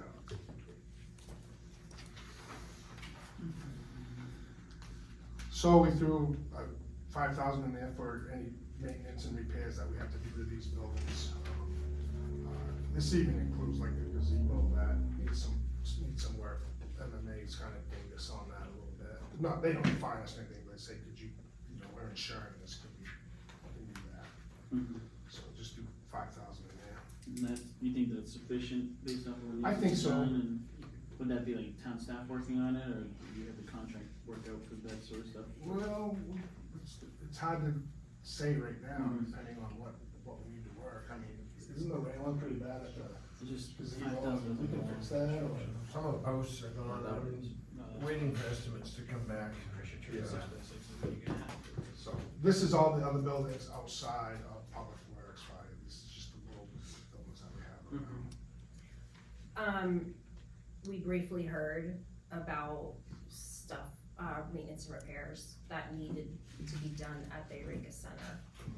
Is that, are you looking at that in that number, or are we waiting to have like a capital improvement conversation around that stuff? Okay, thank you. So everything else is pretty much, I mean, I guess I would thousands of just, supplies in case we need to buy something to fix something, or, I don't know if now's the time, but I just maybe advocate for a little bit more on that 5,000 line for building repair and maintenance. Just, things are expensive. Okay. And that's just my 2 cents. I'll put, plus, you have to like, let me know what you think. Anybody else can shoot that down, but I was thinking, No, I mean, for clarification, that's a good question in terms of that, because I wasn't sure exactly, I thought is this a presentation for tonight? Then budget committee said we'll get a presentation, or? Once you adopt the budget, the one that you like, then we'll hand that over to the budget. Right, but were you looking for revisions tonight for the board to make decisions? Is that's what I was trying to get clarification. If you're comfortable with that, we can do it tonight, but I definitely need a final, budget approved by the next budget meeting on the 23rd. To give to the, So the next you budget, can do it tonight, or you can do it the next budget meeting. If you're comfortable with making those motions tonight on these lines. I mean, what if like, just like, I know I just heard you say when I said maybe go up on that, if that gives you indication to just put a little plus and go take a double look at that number, and maybe we have some things that we say put a little minus next to, and then tweak it for us to take a look I at. think there's some general stuff you should, and that way he can maybe change this prior to giving it to the budget committee, saying, hey, the select board was also thinking this. And that way, cause I mean, the more, as a, you know, I never used to be a bigger believer in it nowadays. The closer the budget committee and the select board can be as one for the town, it makes it a lot easier for people of the town. Yeah, because of, we finally came, you know, whether that's with Gary and so forth, we came together kind of as a group to say, all right, maybe the budgets committee will, you know, concede a little bit on this one. We'll go down to the budget committee's number on this one, that way, it makes it a lot easier for the townsfolk, so. But it is a good idea. Yeah. Black, when you say to go to town meeting with the same numbers. Oh, yeah, I mean, that's usually best, right? We don't wanna have any difference, if you can avoid it, Right. between the budget committee and the select board. I just wanna like put a little earmark that when you're doing your coding, and I don't know, I just don't want that heat line to fall off. It won't. Okay, even We'll though, leave it there. 'Cause okay, it's the same number as in all the other departments, it's just that there's no heat, we're using electricity heat. yeah, Even though there's a propane, we're just not filling the propane tank, 'cause we're Yeah. not using the propane. that it's much. just eventually we're gonna need to, so I just don't want Right. that line to fall off, even if it's not for 5 years, I mean, we can put a placeholder and put $100 in there if you like. We won't well, use that's basically what I'm asking, is if there is no dollar amount in there, does the line fall off? No. If we don't No. budget anything for that line, okay, Something you can't fill with tank. Right, it's already full, right? Well, you can, you just gotta ask Yeah, permission. exactly, yeah. okay. We used a lot extra. Do we wanna put, Joe left, but, do we wanna, up that gazebo line item, or that Well, it's- maintenance line item or not? We wanna, do we, I mean, sometimes with that in the past, you know, we've been told specifically, you know, let's say, and I know we're not going into that tonight, and I'm not advocating for that. You know, specifically, hey, we've got $5,000 in there because we're gonna have to replace the entire steps and Right. railings at the gazebo, and we got an estimate for $4,800 or whatever it may be. But I agree with it, and who knows what lumber's gonna cost in a week in the coming year, so I mean, there's no harm in having 20-25% to it, just to make sure that you have an overlay and be covered. I don't think there's any harm in that. I looked at what we budgeted and what we spent in the actual, I mean, we only spent 1,000 last year. On the gazebo, or just? No, the no, maintenance just in of it? general. Yeah. Did the door, the double doors at Eureka, every single year, is Neil here? He's gonna say it. We always say we're gonna fix the double door, we budget to fix the double door, and did that door ever get fixed? There's 2 of them, no, and Calvin's done some, So, I'm having a very hard time getting anyone to give me an estimate. I've had multiple people look at it, they never get back to it.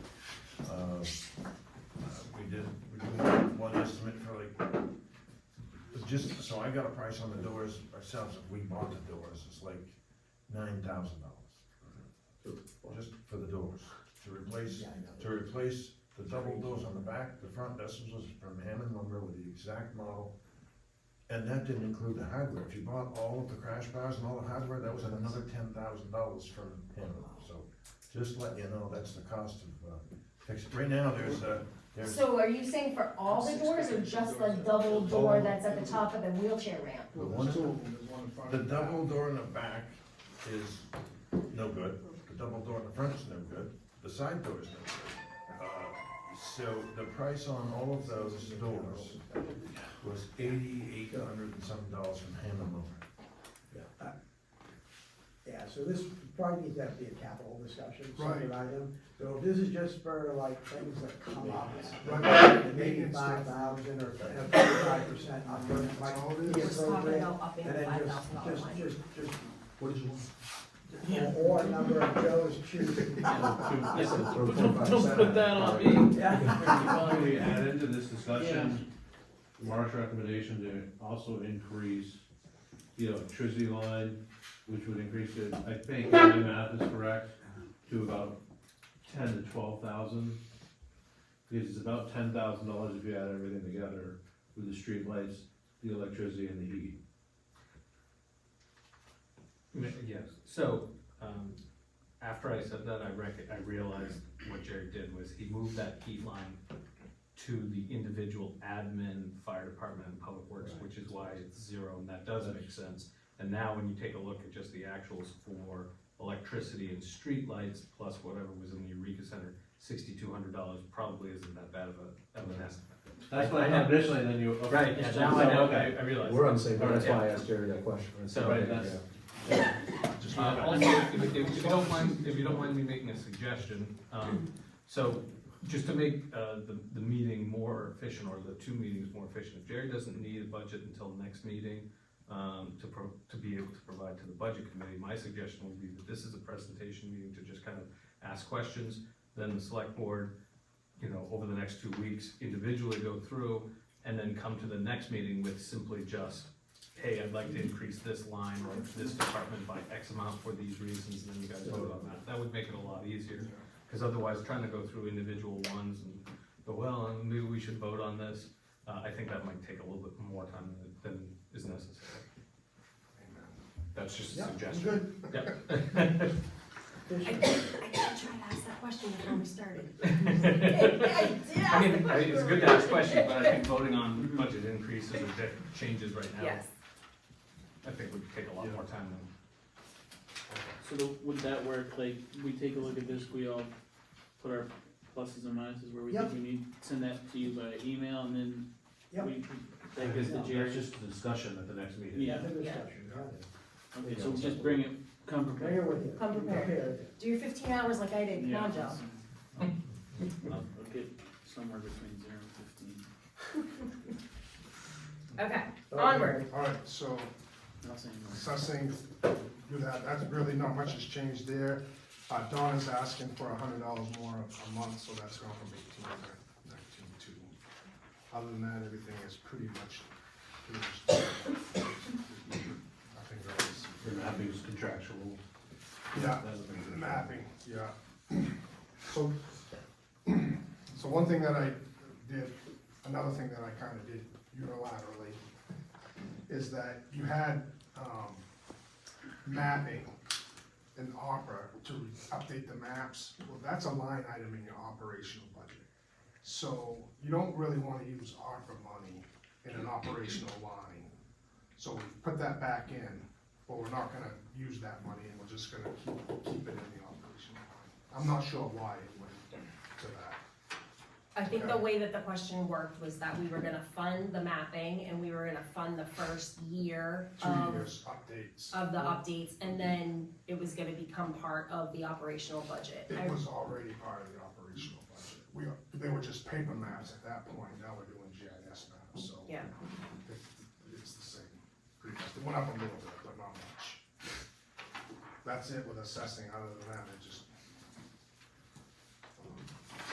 let's look at telecommunications. There's a lot of change here. Like I said, I took the wages and stuff right out of it because we don't have an IT department.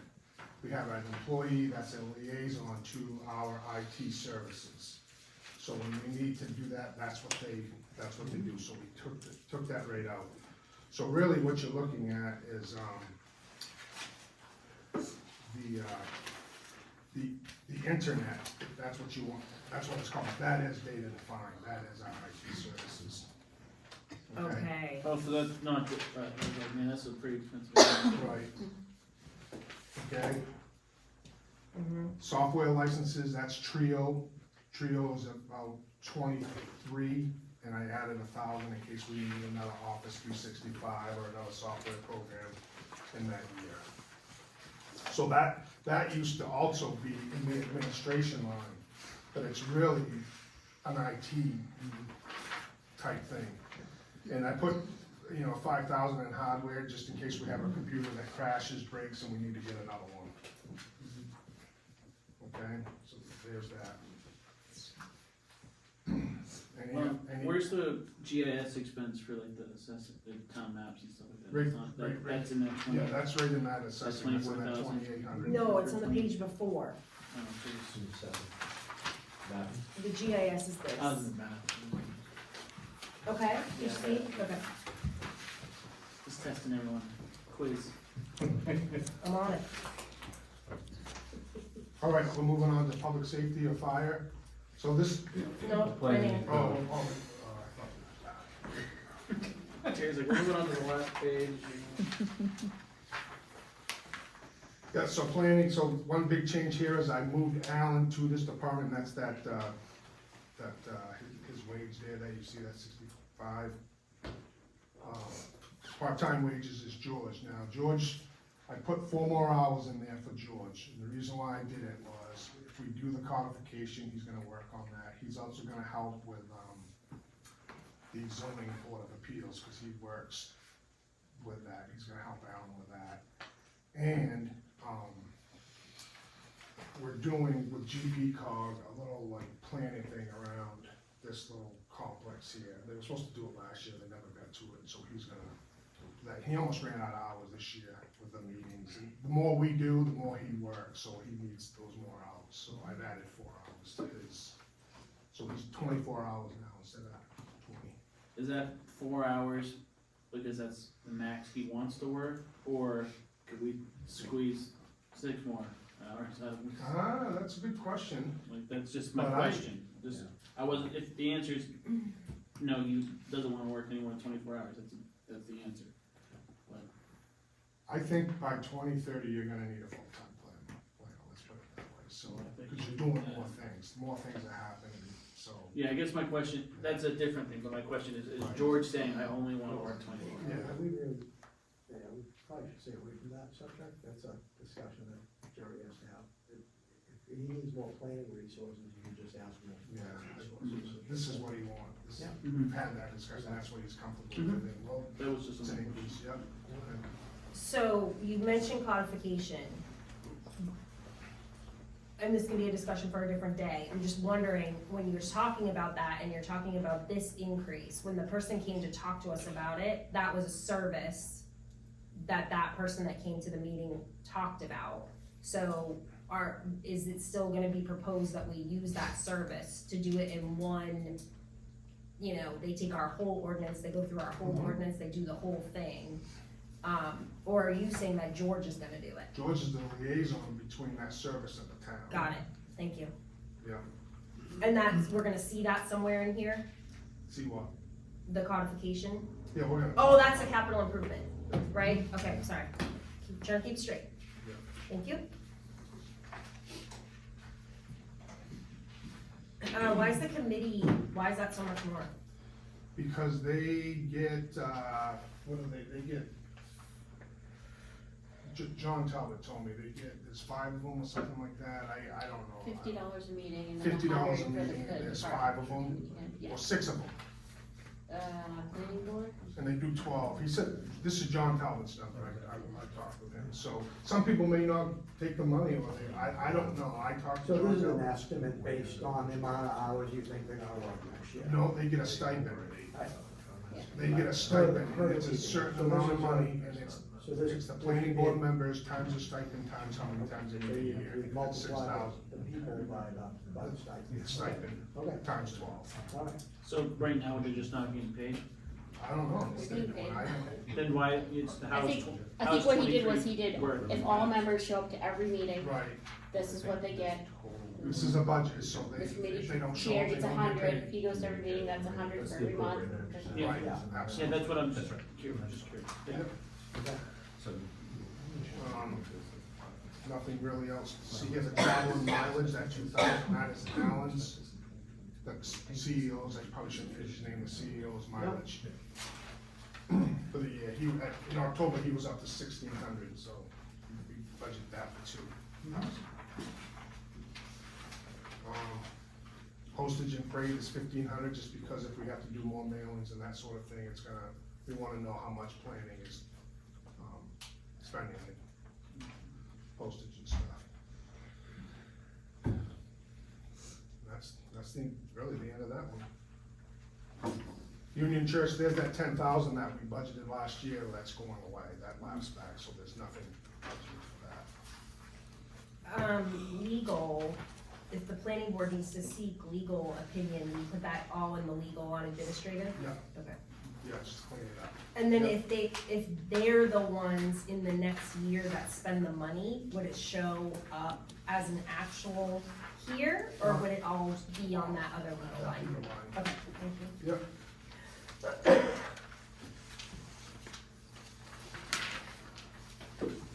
All right, ready for fire department? Yep. This one was the, showing one with the biggest increase, and there's a good reason for that.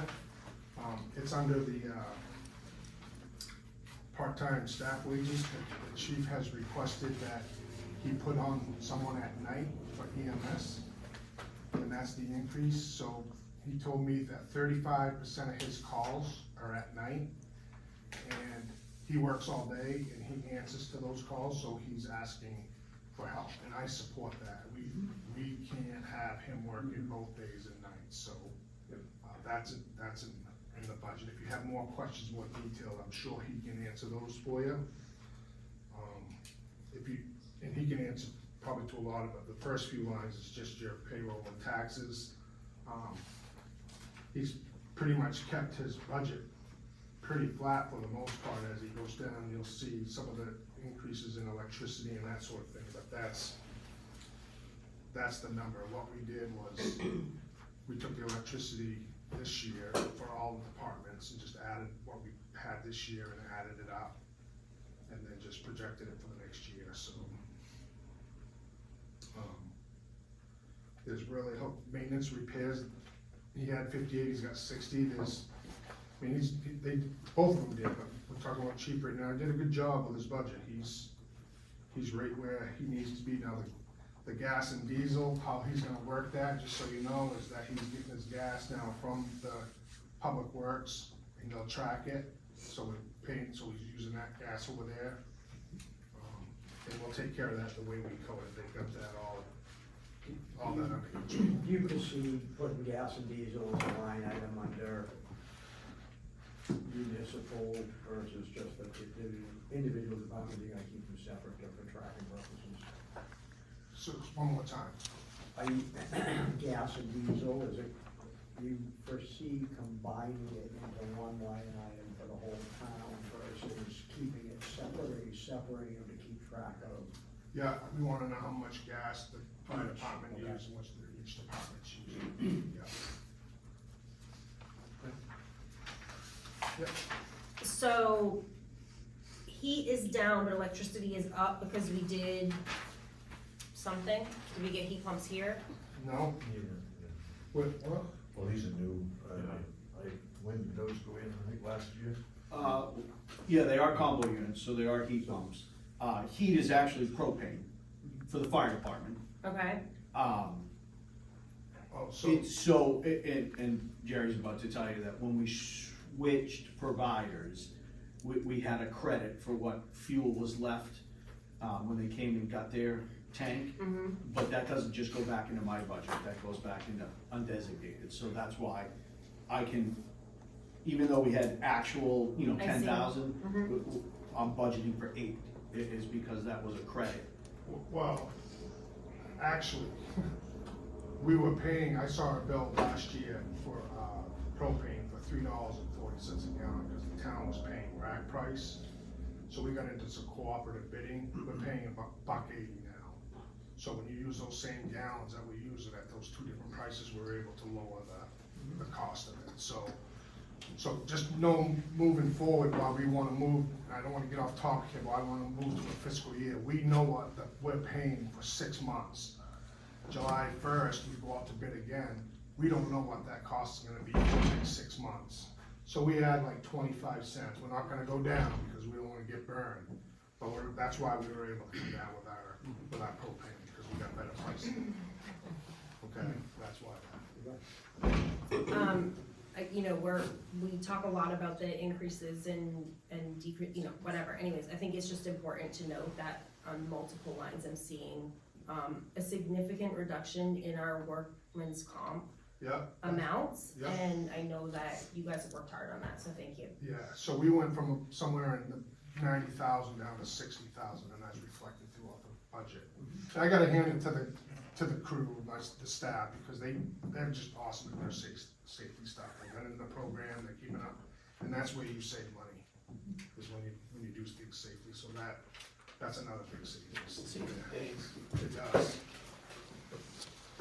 So there's that, When we get to the end of all of this, I do wanna have a conversation about the telephone and internet, but it seems to be across like the whole budget, so maybe I can save that for the end, but again, just earmarking that. yeah. Ambulance services, it's up because call volume's up. If call volume goes up, it's up. He went up 2,000 from his last budget, maybe he only spent 48, but he still has some repairs, his doors are getting old. And if you have questions about more on what that, he can answer that. I can't remember exactly all the things we talked about when we put this budget together. The radios increase, that was to match the grant. So, it's funny, that was actually removed, so that's now its own line item, that was under communications completely, so that was moved to its own line item. And we just took delivery today, thank you, of that grant that EMA gave us, $20,000, that bought 4 portables and a truck. So they're well over $3,000 now for a portable, so that'd be 2. But yes, it was moved from communications, which was decreased. It moved from telecommunications Not or tele. to your line? Well, his dispatch service. Yes, Okay, dispatch okay, was okay, okay. Oh, I see, I was- see. less, even though they're going up. It was important to my radio guy and town manager to make a line item specifically for that. Right, I mean, right, because it helps with knowing what we're spending, to put this stuff all under like one line item, but it's not really reflective of that line item, we should separate that out. Any other questions? I think I remember that the answer from last year was that ambulance services is like all the stuff that is, not, for lack of a better word, perishable that you have to replace on the ambulance? Yes, thank you, so that would even include a $1,000 contract with the medical control director. I was trying to make one line item last year, ambulance, so that we can really track how much that cost in goods. For, you're right, the durables, so Yeah. more calls, Durables, More not perishables. it's okay. You knew what I meant. Nomenclature will get you. Okay? Very good. Animal control is gonna change from 18,406 to 18,450, because I just got the quote this afternoon from animal control, so you can put that right in. You mean from 20,000? Huh? It's budgeted for 20,000. We said the quote is 18,450. Yeah. That's what it is, right, from 20,000, sorry. Yeah. So you gotta go Yeah. from 20 to 18.4, Yeah, okay? Do you They're cheaper. know, I just remember that because one of our budget committee members is a vet, and if somebody, something has to happen, the animal dies, whatever, there's like a $500 fee that the town has to pay if the people don't pay. I don't remember what the circumstances are. Is this just for the animal control officer? Do you know if that number no, includes this is also that? for the humane, coastal. That covers that part of whatever it was that, okay, thank you, Yeah. The total for that line is gonna be 18,450. got it, So like the animal control is like 12 something, and they're like, I see. that's the line. okay, thank you.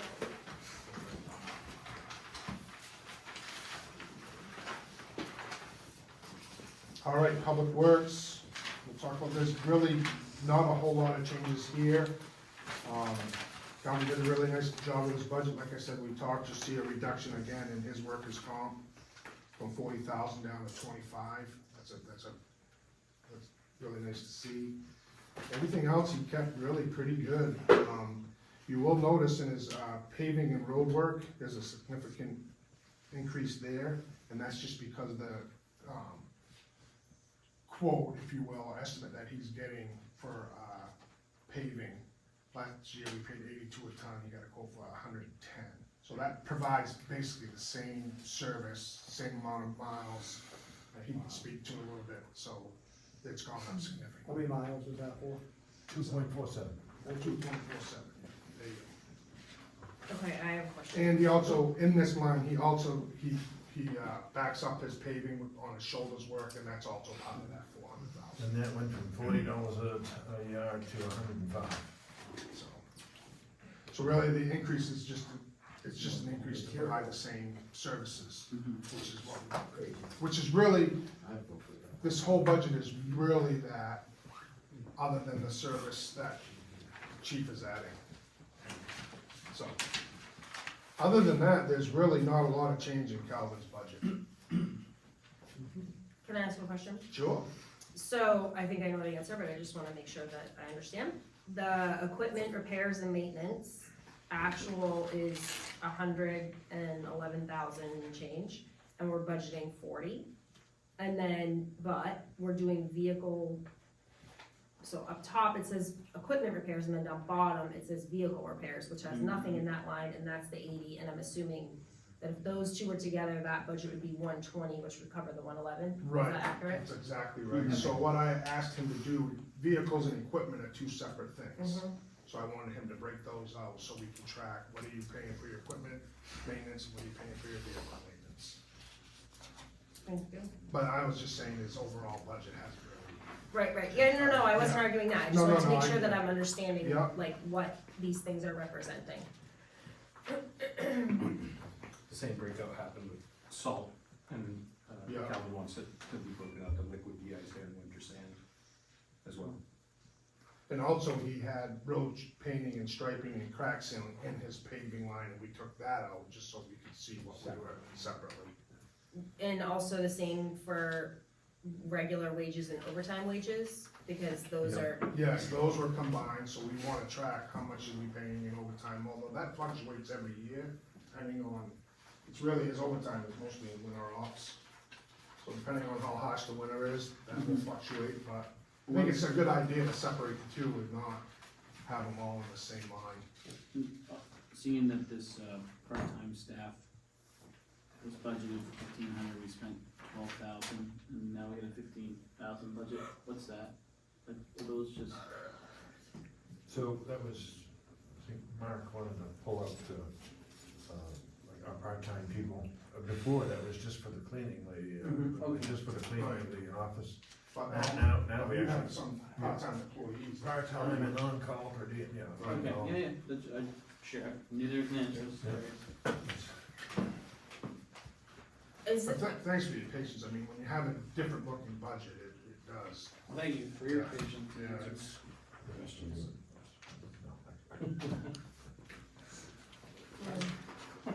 and like another thing that I wanna point out too, like in your previous budgets, like retirement was never in your operational budget, was it?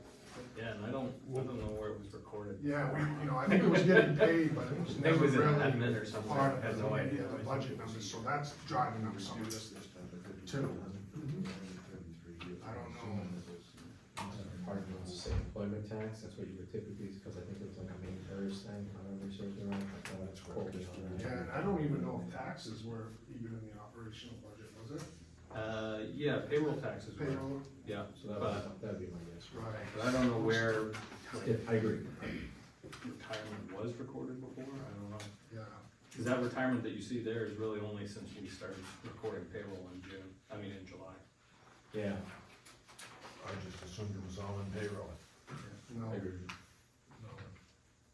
no.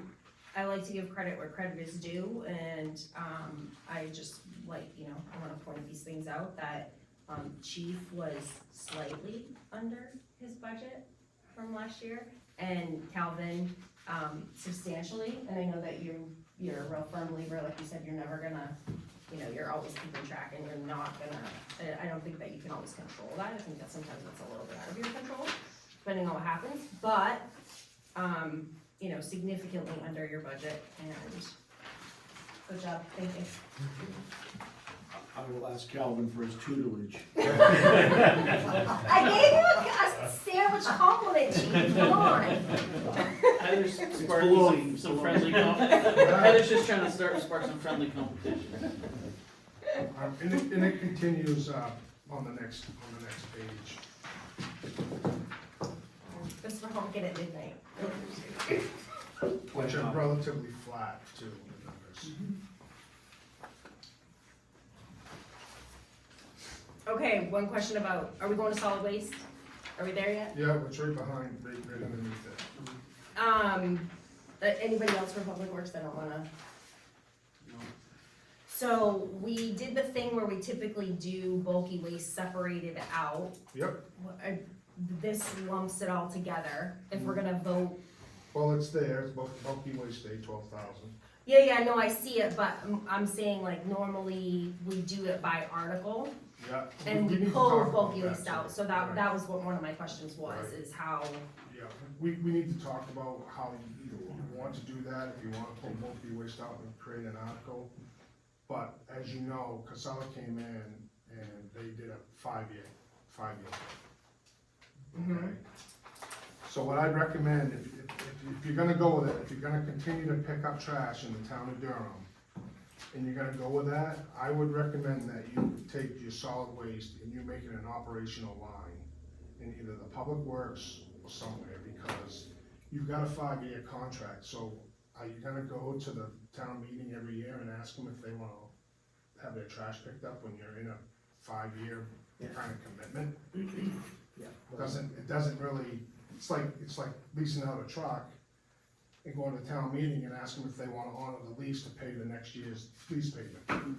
So, think about that, I don't know how you wanna do that, but It's more appropriate in that regard, in like the debt services, because it's a debt that we're that's a obligated good to point. pay. That's a good point.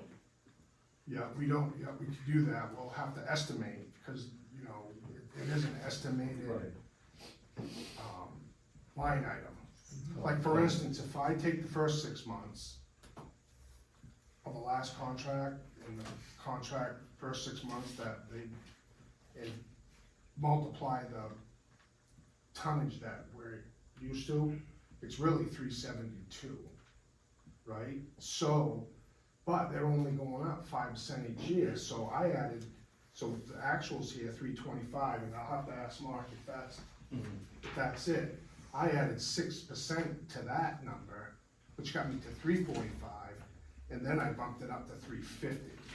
So, this is the game we play. I don't know what the right number is, because I don't know what the right tonnage amount is gonna be, nobody does. So, I mean, you can play with that number all day long. I don't know how you wanna do that.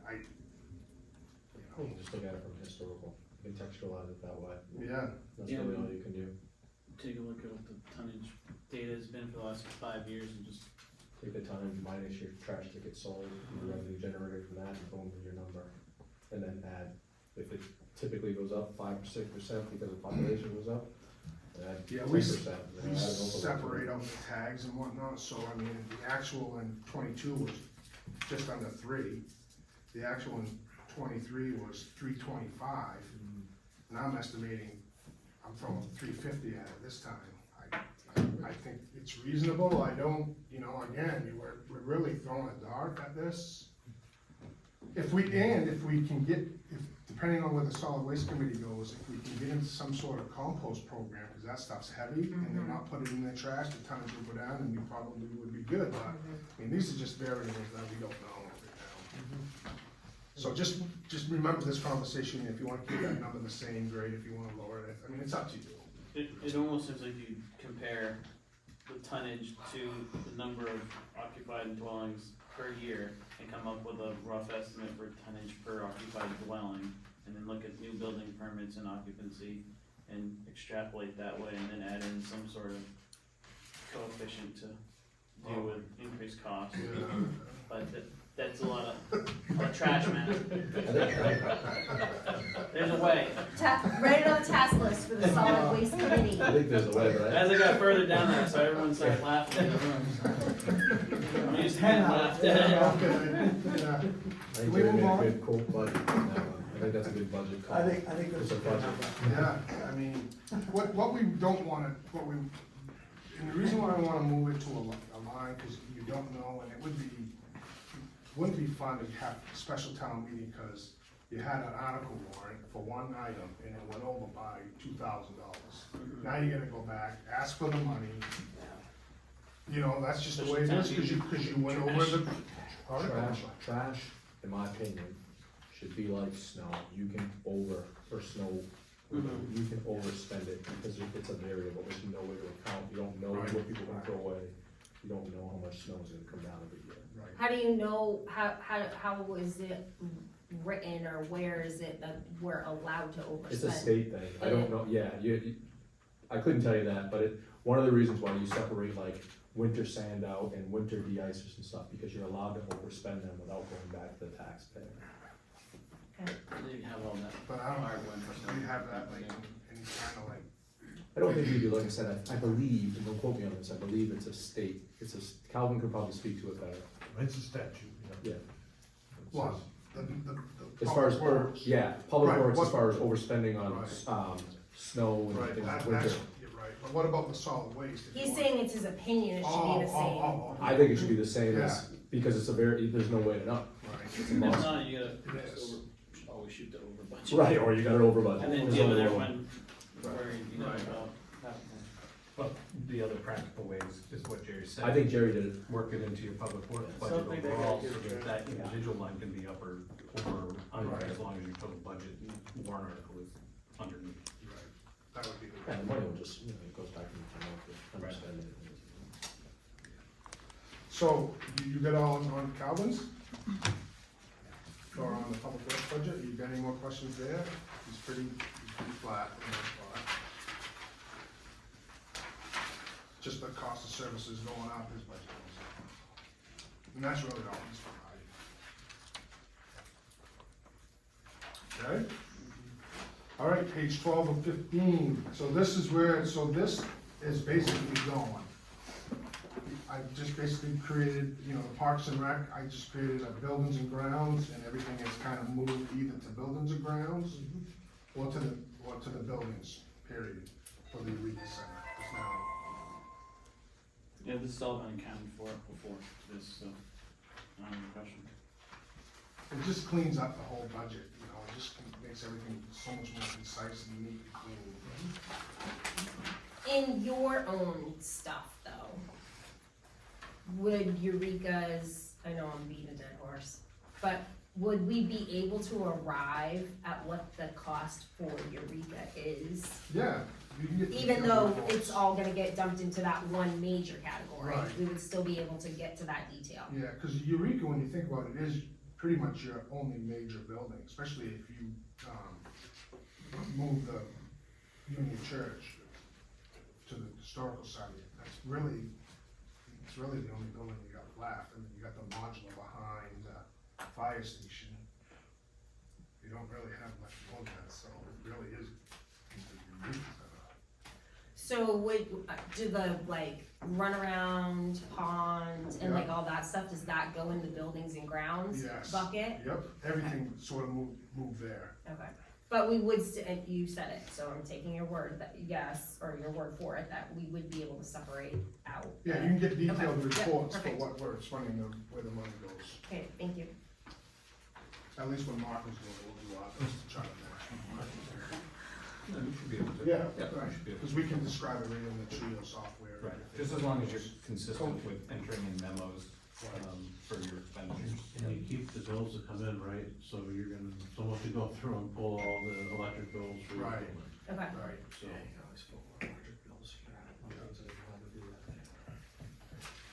Okay, so we, moving on to general assistance, 600, that's what it's always been, that's what I kept it at. Mhm. I think that's fair. Outside organizations, that's where we need to talk, let me bring this up, because I got some. So that's 16,100. That includes 2,500 to the Durham Youth Baseball, 1,100 to the snowmobile trails that we typically give. All right, so if you remember right, Freeport Scholarship came in, Stephanie Payne was her name, asked for a donation, so I've got a placeholder in there of 10,000. And the AMVets just today sent a letter asking for 2,500 to help replace their generator. So that's what that equals, so you'll have to decide, yeah. Or what, two things, and I can't remember, but one, is there a cutoff of when they can ask for funds? I don't, I believe there, I thought there was, and has baseball asked for this money already? yes, yes. Oh, they have, okay. Yes, So everybody on here has actually, because I knew the scholarship, obviously, yeah, the AMVets obviously just came in today, and I didn't know if like, it was still open, because sometimes when we, in the past, have done our budget, we elect like how much monies we're gonna put to the town, as far as like, we might just do 2,000 baseball, we might do 10,000 scholarship, or whatever it might be, whatever you guys wanna do, but I was just curious as to how long, if you foresee that being open longer, if you're gonna let that be open longer, because it's almost crunch time for say, if anybody else is gonna ask for a request. Who's going to use baseball? 25. 2,500. 1100 for snow, Yeah. 10K for Freeport, 25. The top two have been pretty much a perennial, Yeah. maybe 1 or 2 years, we didn't do it, COVID years. And then I think we might have voted on Freeport that we were, or we had at least had a discussion that we were supportive of the need to wait till this I think, stage for that. if my numbers isn't right, we just agreed that we would put it to the town. Yeah, So the question really comes down to how much do we put into the town? How much do we ask? You know, do we make that 5 or do 2 or 1 or whatever the number is? I like this number. Yeah, I said give them their number, and the town will knock it down, they'll say Right. 5 or 7, let them determine. Yeah, what they no, do. and I'm fine. They're with asking that. for 10, it's a pound of difference. That's for the kids. So as a separate warrant article, the way that we would put whatever, Yeah, this, that would be its own, it wouldn't be under the community Oh, services right, line but- as a but no, whole. I get that, but. I personally. No, I'm yeah. asking, I'm not telling, I'm asking. I see what you're asking, I agree with what you're asking, I actually think it should be, you can do it as one, but each of those should be called, like, if you made one to donate whatever the sum is to this club for 10,000, this club for 5,000, this club, people could adjust it from that, but like, I was thinking the scholarship one originally should be its own separate question, per se. Yeah.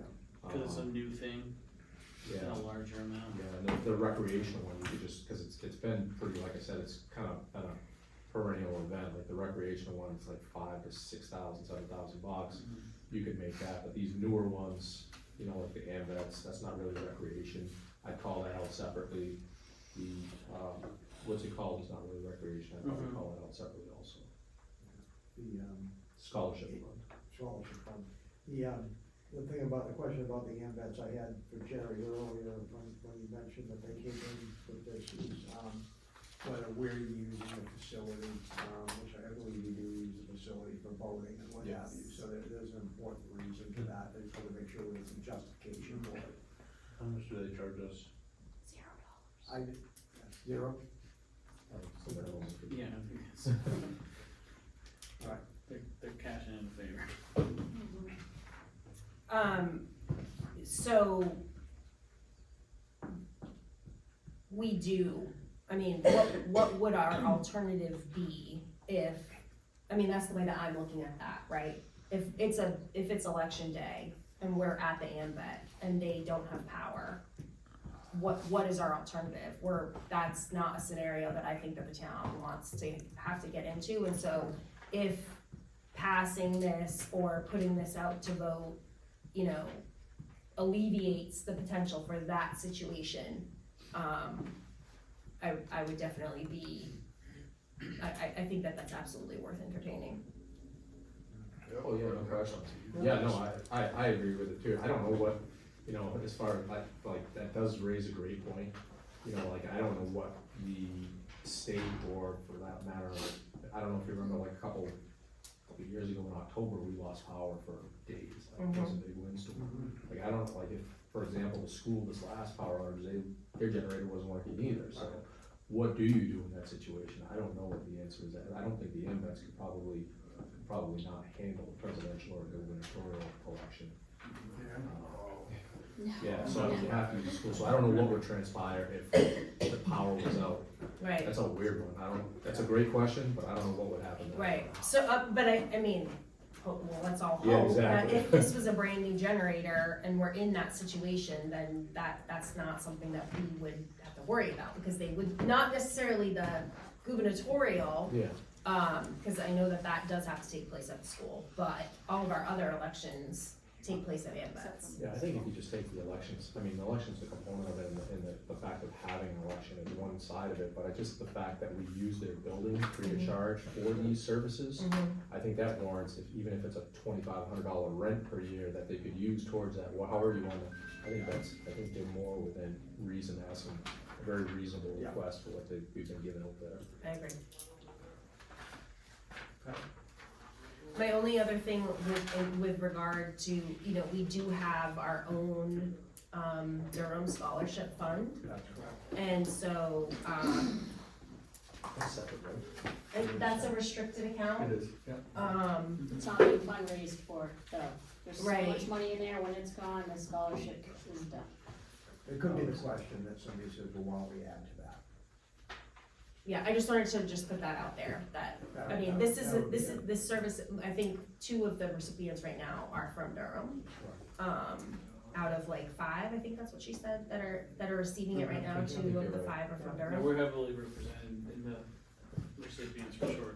I think if we put this on the warrant, I think we should definitely ask them to come and say their piece. Yeah, At town especially meeting. because they pointed out details like they do more than just the scholarship for colleges, tech school, helping with the woman who's from Durham welding school right now, she's getting some equipment. Yeah, no, I think it's great. Okay? Cemetery flags, those moved over to, buildings and grounds. All flags. It's $1,000 for flags, isn't it? So I know that in the past, they've, I don't know how to word this correctly, gotten donations for flags. And, so I'm just, I don't know what I'm trying to say. Would this cover the flags that we do on the, is that also this? No. The cemetery flags and the flags that are on the telephone These are poles? cemetery. Telephone pole flags, those were the donated, that's from the donated money. This is for the state statute that we have to put flags on the veterans' graves. That's for that, and the War Memorial Park, I think that the United States flag is now tattered, and last year I replaced all the other ones. Okay. So that's for that. Thank you.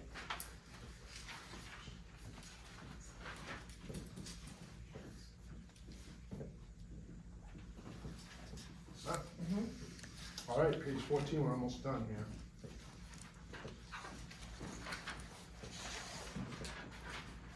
So, as as far as capital expenditures, we don't really have anything, we don't have anything left. Because we accounted for it out of the capital reserves Right. during the year. Okay. And then there's the debt that we have, you can see that where it's kinda going down. The county tax and the education, these are just, I mean, I think that the town has always used 3% as a placeholder. We don't know what that's going to be until they come in. The other financing, the transfers out, so this is where your municipal, capital reserves are. And I'll tell you what they're for, okay? Wait, what? So, Say that again, sorry. transfers out, that number, that 457,293, Yeah, those add up to all the, we're gonna talk about capital. and Okay. That's what those numbers represent. okay. So let me hand you out some stuff unless you, because when I got hired, there was this goal to do, capital planning, okay? So that's what we're gonna talk about. Okay, can I ask a question before we go to that about something up top? Yeah. The education, where is that in, I know it's all a projection or an estimate, you know, whatever. But did somebody give you that number and say this is where they think they're gonna land? No, not at all, You just, not at all, they don't know yet.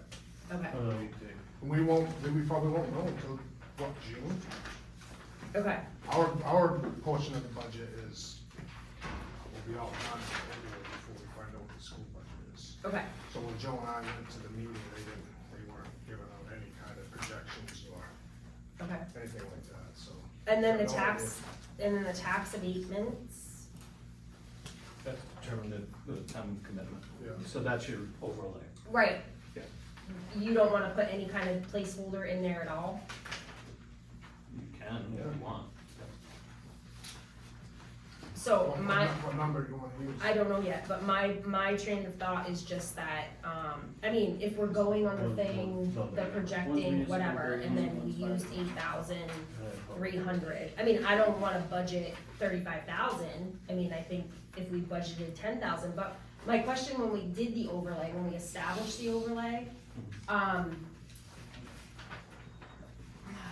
lost my train of thought. Wait a minute. Oh, what happens if we budget $8,000 and then there's $20,000 worth of mistakes? How does that, is that the kind of thing where you have to then go back and ask for more money because you overspent that line? No, if the assessor, says that something needs to be abated, you gotta abate it. There's no going back to the town to ask for it, it just comes out. You're just over budget on that. Okay, There's no having to go to town meeting for that. okay, so you don't Or feel like, special town meeting. or I'm not trying to put words in your mouth, I'm Yeah, asking, yeah. I'm phrasing this in the wrong way, because I'm asking a question, Yeah. okay? It's because we're gonna do it, we have to do it, if there's Mm-hmm. an error or an abatement. You don't see it as a reason to budget You anything can. there? No, I don't, it's not that you can't, you could certainly put in, I would probably suggest putting something in there. Again, this is just the first go-round, so, there are certain items that get changed at tax commitment. So your homestead exemption is determined by your tax, your mill rate, your BETE revenue, that's also determined by your mill rate, and your overlay, which is represented here on your tax abatements line, that's also represented by your mill rate. Personally, I would put something in here, and actually I would put something around the same figure that you budgeted last year, meaning what your actual overlay was last year, because if that's what you did for overlay last year based off of all of your tax calculations, you're likely, well, not likely, but you possibly could budget the same amount, have the same level of overlay this year, or in FY '24 as you did this past year.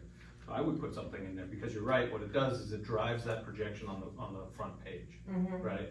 To help you better estimate, okay, well, if we have all these expenses and we have all these revenues, where are we about gonna land tax-wise. Right. So yeah, I would suggest putting something in there. Okay, thank you. Yep. Okay, I'm ready to, well, I am, I don't know if anybody else is, but, so go on.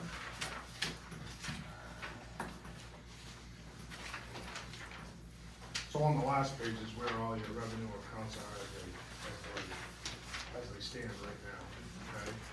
So right now, at the end of this year, 23, we have a fund balance of $3.7 million, right up there in the right-hand corner. And these show you where your reserve accounts or your restricted funds are and where we live, okay? That's just what they are. So what we're gonna talk about now is what are we gonna add to this, if anything? What do you wanna add? So when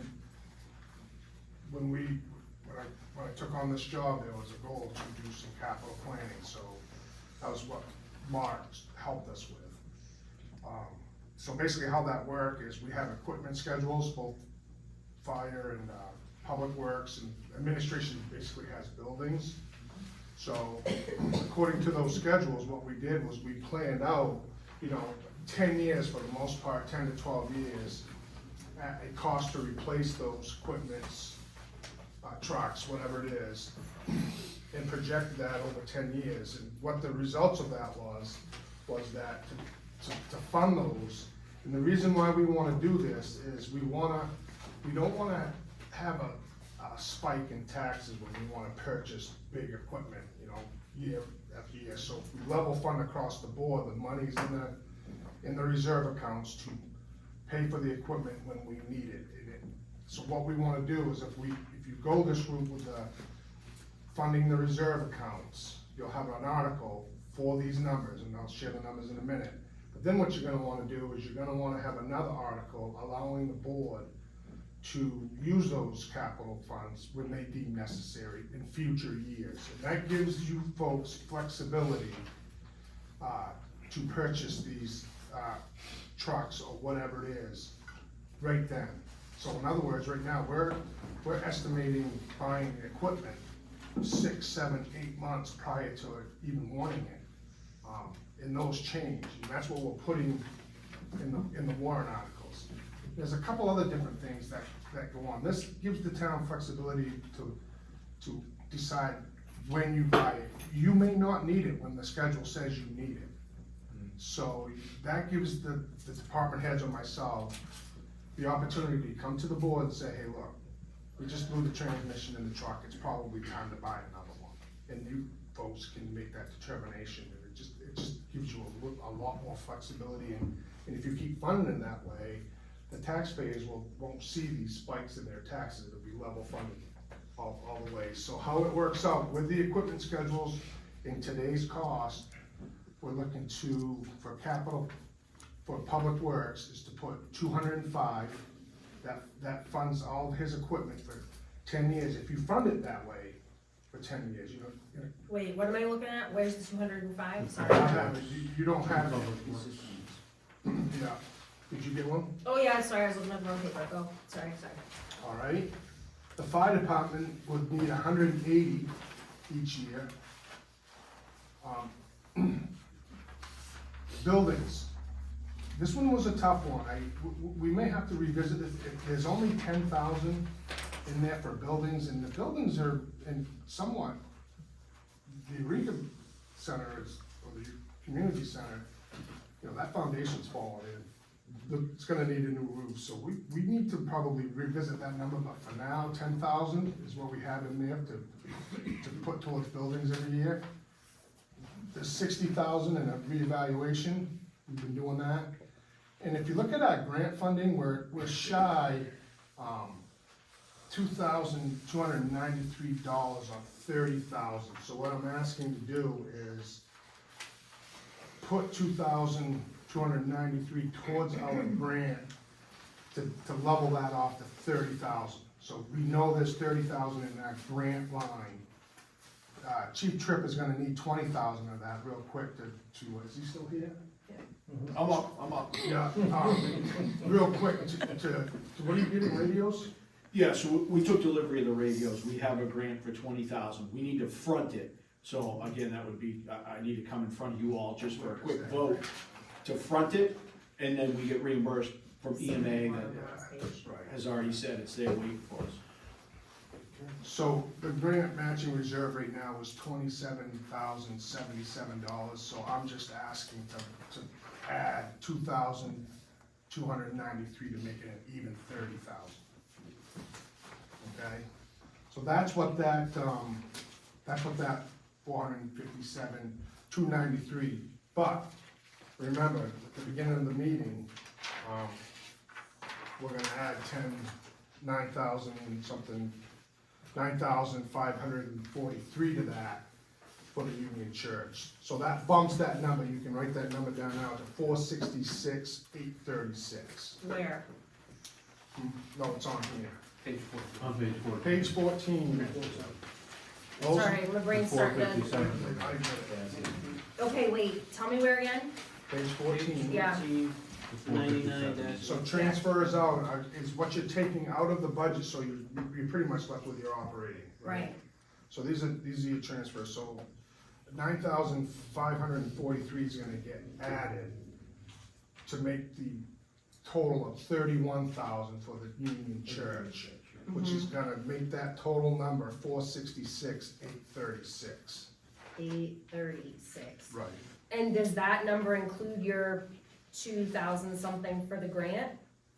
Yes. Where's yes. that number? I don't see that. It's not, I have it here. Okay, that's fine, that's That good includes enough for all me. of these things, that $2,000 Right. and the 9,000 and change for the Union Right. Church. Got it, That'll add to number of line 71 on page 15, that's $2,000 he's talking about. yes, I see that, thank you, yeah. Thank you. So there's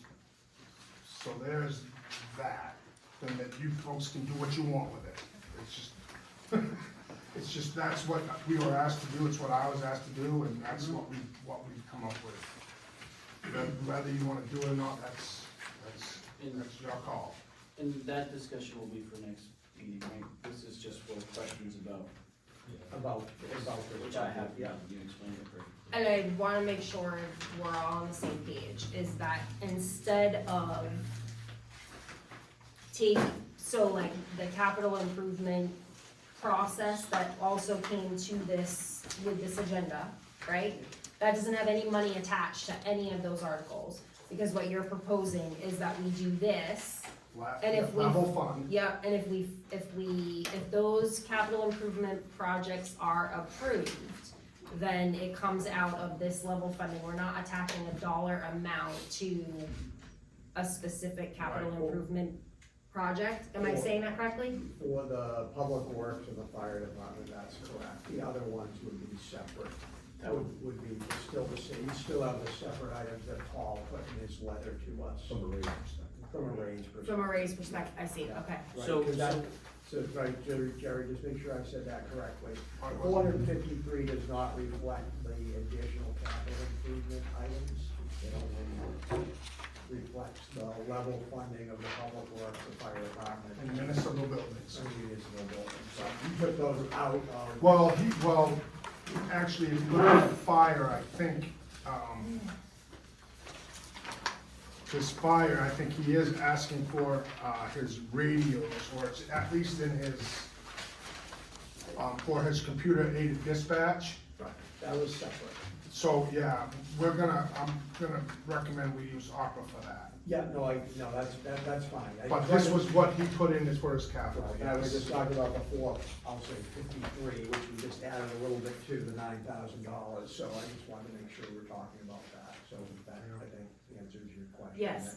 It would be instead of doing a capital, and then from there on out, you wouldn't do that, you're in a capital. Right. In the CIP, right, that's the whole idea, is to level fund it, not have to keep going back year after year and say, I want a truck this year, I want Right, so a ambulance next year, you know? so at our next meeting, Yeah, well, I guess we don't know yet, because we haven't talked about capital and what we're gonna put on the warrant, that's right? correct.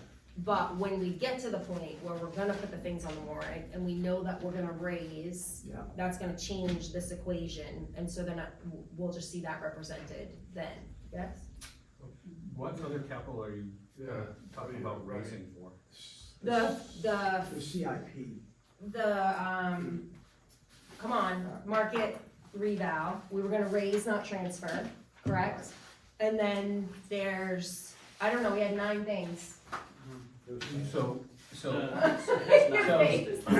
if you want, This batch is saying public works capital codification, Oh, yeah, fire codification. department I had, remodel trailer, public works pickup and Union Church. That's why I asked the question. So, That's so not in here, correct? the public, so anything like the public works pickup truck, that should already be in that's already in the capital, improvement long-term plan. right, Level funding, yeah. And that's included in that level funding transfer out. Jerry, did you include in that 457 amount, did you include, amounts for the revaluation reserve? yes. So that's already included as well. So that's in that number. That's correct, yeah. The Union Church, you Let just me- added. Why would we do that? Yeah. Just out of curiosity, why would we? What's that? Combine all those numbers are typically held for a separate vote. Well, Again, so. So this is a question of how do you want to do your capital reserve funding? If you wanna do a level funding, as level of a funding from one year to the next, and what you wanna do is from your, capital reserve funds, right, or any of your reserve funds, right?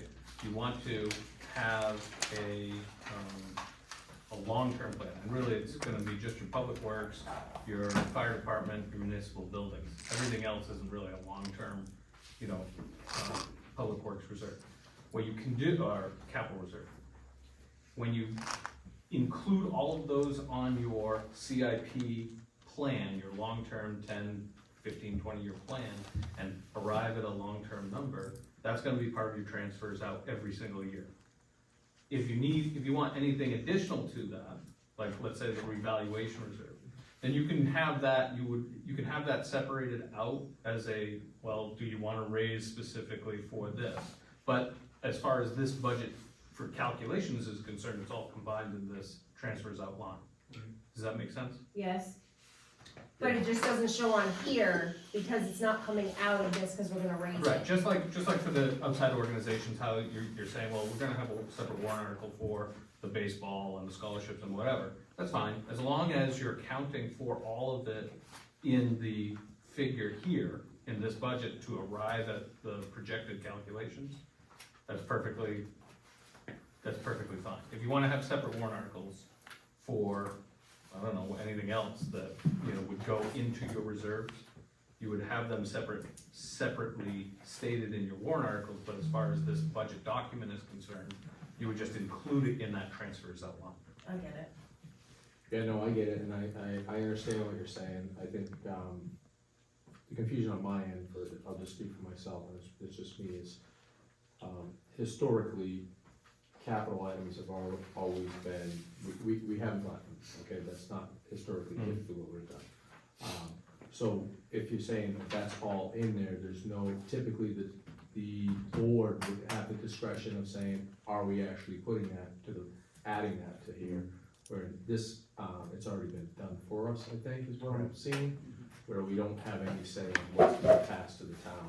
And that's kind of atypical from what I've seen in the past, that's all I'm saying. I just have a clarification question for you. So this flat funding here, this total amount of 457, and I could be completely off the mark here, so just please clarify. The 180 going in this year, or if this was approved, and the 200 for the fire department, 205 for public works, and 10,000 for municipal, that would cover the CIP's things, or that would be a separate, because that's where I'm confused. This This would number. then be, This Yeah. number covers the CIPs.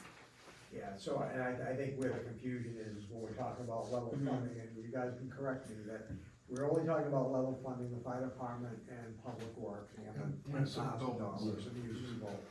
not the other projects from CIP, although Right, they're right. still in the 400 and whatever. Right, the cause you're number taking is. those out regardless if you're gonna. We still will spike those out, all of them will still be spiked out as warrant articles.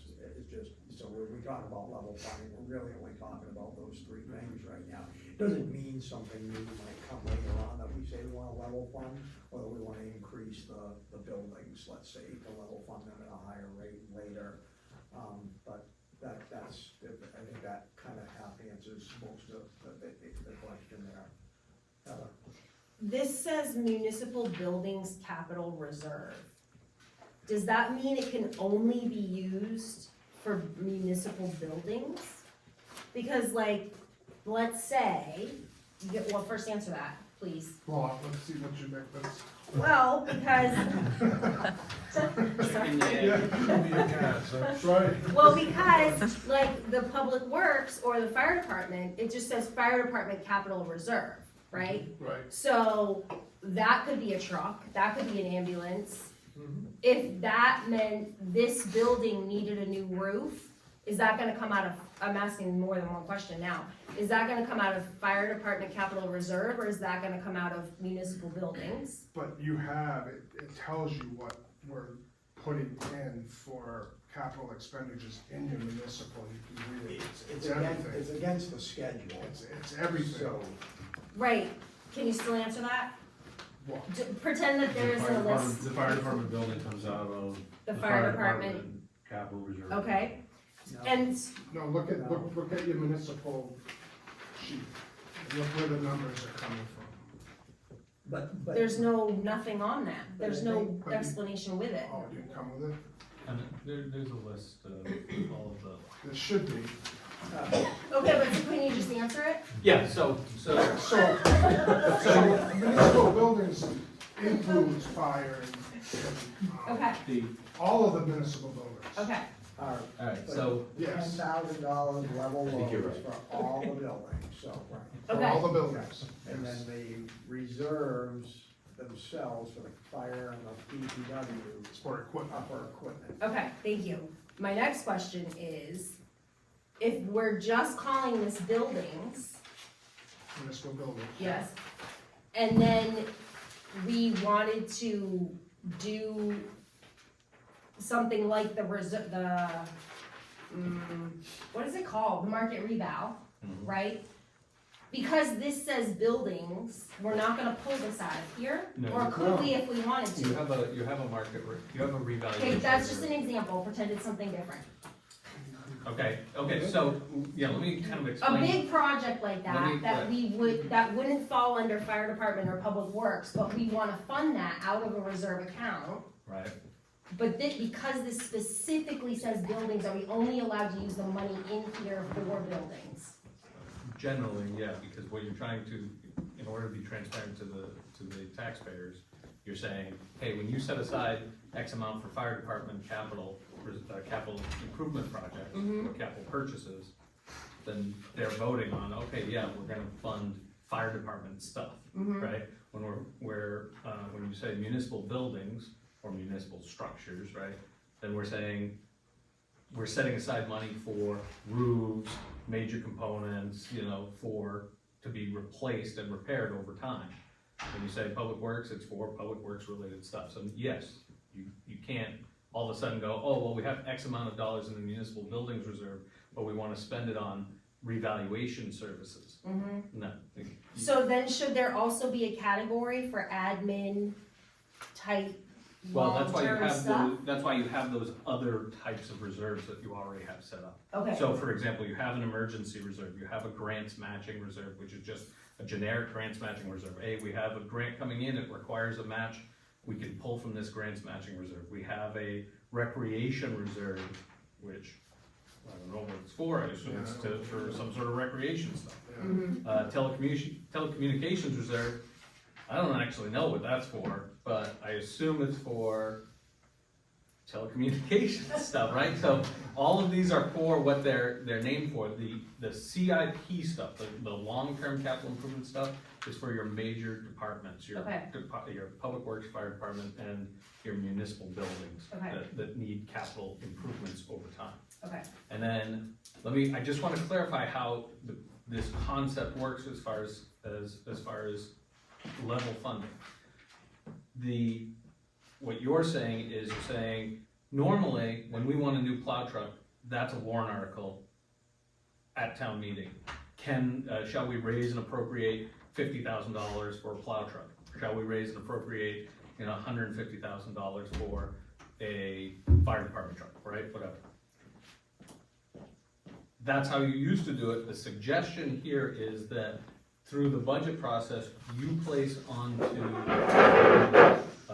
CIP schedule, meaning you, the budget committee and the select board, place on what you think is appropriate based off of your input from your department heads and your town manager over the long term. And now the question is no longer individually for fire fire truck, this particular fire truck in this particular year, because we don't know when we're really gonna get it and when we can really expend it. Instead, it's fire department capital purchases or capital improvements, public works capital improvements. And it's up to the board, the budget committee and the select board, to determine, based off of the input from the department heads, whether or not something should be added to that list to arrive at the level funding amount. So anything beyond, anything that is included in public works, fire department and municipal buildings would not have a separate warrant article each year. You would no longer have shall we raise and appropriate $50,000 for a plow truck. The only times you would have something, you would just have your normal, shall we raise and appropriate, $205,000 to be placed in the public works reserve, and then a separate warrant article for your public works, municipal buildings, and fire department, for all of your reserves. Shall the select board be authorized to appropriate funds from existing reserves for their designated purposes during the year? And what that does is it allows money to move into the reserve, be placed there, and because it's in a separate reserve, it doesn't lapse. And then in any year, in the future, including the one that you get, the current year, in any year in the future, you have a warrant article every year that allows you to expend from those reserves as needed, as you determine is appropriate given the reserve. So that sounds like it gives more flexibility, because once the Correct. reserve's populated with enough cash. Right.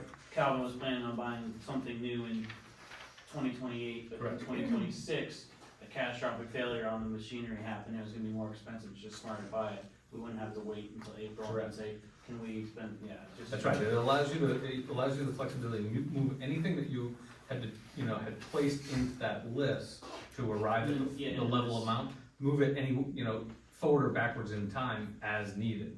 So if you say, I think I need to replace the plow truck, once every 5 years, and then all of a sudden, it doesn't need to be replaced, it needs to be replaced within 3 years, well, you don't have to say, we didn't have a warrant article this year to replace the plow truck, and either we go to a special town meeting or whatever. No, you already have the warrant article that allows you to replace that plow truck, and you've already level funded it, so you're likely to have sufficient funds in there for those changes in time. And I like the scenario better where we don't need to replace the plow Exactly. truck this year. No, And we I can understand. push it one more year forward, which Exactly. then really you get the savings out of it. That's the Yeah. whole idea, is to give. It's flexibility. And the is what flexibility, it is. but yeah, So- rather than say, we need it earlier, we really wanna wait as long as we can. So yes, it is very different from how you have been doing it in the town. Yeah, very much so. so when we're talking about the fund balance, because we've had public comment and a couple of suggestions and, whatever around what our unrestricted, Mhm. we used to call it undesignated, Mhm. fund balance should be, that is not this, No, these these are would be separate from that. So even though the general fund, because these would show up there, No. oh, they would not, okay, good, I like So that this now. general fund balance that you see here, this 3.7 million, Yeah, that's your unassigned fund balance, basically. yeah, Money that you have available as of December 31st right, to help fund Right, I just wanted to make sure that if we went to this level of funding, that the accounts are building up. And then that makes it look like we have, you know, a $1 million general fund. No, If, no. that's what I wouldn't want to have happen. What that is does that- is help us so we don't have to borrow money in the future, Right. borrow money on interest, that's all it does. Right, okay, I understand completely, But thank you. it does do something different than what Heather would probably be traditionally used to, based on what Mark's saying, is traditionally, what you're saying is correct, and what we're doing this for is so we wouldn't borrow money, but essentially it'd be a very broad question, rather than a specific question. of, Right. Will you allow the town to buy a plow truck for $240,000? Now we're just giving select board approval to Right. buy anything, and typically in the past that hasn't gone too well, but just FYI. Correct. So for example, I have another town client where they do this process, and they actually combine all of their capital projects into one big reserve, so everything across the board. They have one capital project fund, so anything that qualifies as a capital improvement plan or purchase, or capital improvement project or purchase, they pull from that reserve. Even in years where all of a sudden, they didn't have something on the list, but now it needs to be repaired. So for example, brick repointing on their library, right? They didn't have it in their capital improvement plan to arrive at the level funding amount. But when it came up, they were like, oh, well, we need to spend from it. They just draw from that capital improvement reserve in the year that they need to do it, and then, you know, try to improve their overall planning in the long run. But this gives, that capital improvement plan, the graph thing, gives you as much flexibility to save. You're basically you're saving money and setting money aside, and then through the warrant article process where you have, your term, broad authority, which is correct, right? You don't have very specific authority, Right. broad authority, which the townspeople may not prefer, or you may not prefer. But it gives the select board much more flexible authorization to expend for capital improvement projects. Almost gives you an open checkbook for a department. Didn't you have a town that discovered mold in a library, and they had the money in there to take care of it? Yeah, they're right, so the mold remediation came up this past fall, and it was like $30,000 that they needed to spend. And it wasn't anything that they had to go, oh, no, we didn't have money for it, so we're gonna not fix it, right? They were able to take care of it without having to worry about, blowing their budget. So, go ahead. No, but this is what capital planning is. If you're gonna go back to the old way, that's not capital planning. So So- you have to decide which. Right, so I think there's a couple of things that are different. One, we didn't have a town manager before, now we do. Two, what I think would need to happen is that there needs, not only for myself, but also for everybody who votes in this town on these types of things, is a very clear understanding of what the advantages would be in terms of their annual tax bill to do something like this versus continuing to do it the way that we have been doing it, right? When people understand the information and they're educated about it, which I need way more time to digest this, but I also wanna be able to see, you know, over a 5-year period, like what has happened with our taxes as we fund these purchases versus what, you know. This is the advantage, $110,000, $330,000 last year, $88,000 budgeted for this year. Yeah. The Right. The interest savings Right, the interest we're paying every year on what we borrow right. I think if we're gonna do this, though, that's, $102,000 in interest. last year. right, That's that's the the, interest, I mean, that's a, that's the kind of information that has to be relayed for people to understand why it's advantageous for us to do something like this. And then the other question that I had, hold on, wait, where was it? Oh, can we talk about the reserve balances for a second? Sure. Is that, okay, so, I'm sorry, Heather, before we go into that, can I Yeah. just quickly respond? yes, please. So, that's one big criticism that, the towns have is, well, we're just giving the select board an open checkbook. That is true, right? Or that's a constant criticism. That is really either solved by the townspeople and having more faith in the select board understanding how they're managing the funds. Or another way that you can minimize that is by, in that second warrant article where it says, shall the select board be allowed to expend X, well, the normal warrant article doesn't give an amount, just says, shall they be allowed to expend from the reserves. If the townspeople don't like, that, oh, well, you can expend whatever you want, that's the balance of the reserve, you could limit it to a dollar amount. My suggestion is that you don't do that, because you never know when something comes up that's gonna exceed that amount. But that's another way where you could Or a assuage, percentage. right, you could assuage some concerns from taxpayers of, well, we're not gonna give you an open checkbook for $622,000, which is the value of all your reserves, $622,000, just so that you guys can go spend like crazy. I mean, I don't think that's necessarily going to happen, right? Nobody. Yeah, no, it's not the case. What I was getting, I mean, it's like a direct versus indirect democracy, right? I mean, Right, exactly. We're so used to, Right. being very specific as to what we are purchasing and being very upfront, very transparent. Now we're basically saying, hey, we might spend up to $500,000 in capital this year, just trust us to make the right decisions on what we're buying and what we're gonna appropriate the money for, and, I can go either I way mean, on I it, think we have but- more strength in that, cause we have a listed, like, if you look at the state chart there, a list of expected expenditures over the future. But this does leave that flexibility for that new big problem that comes up.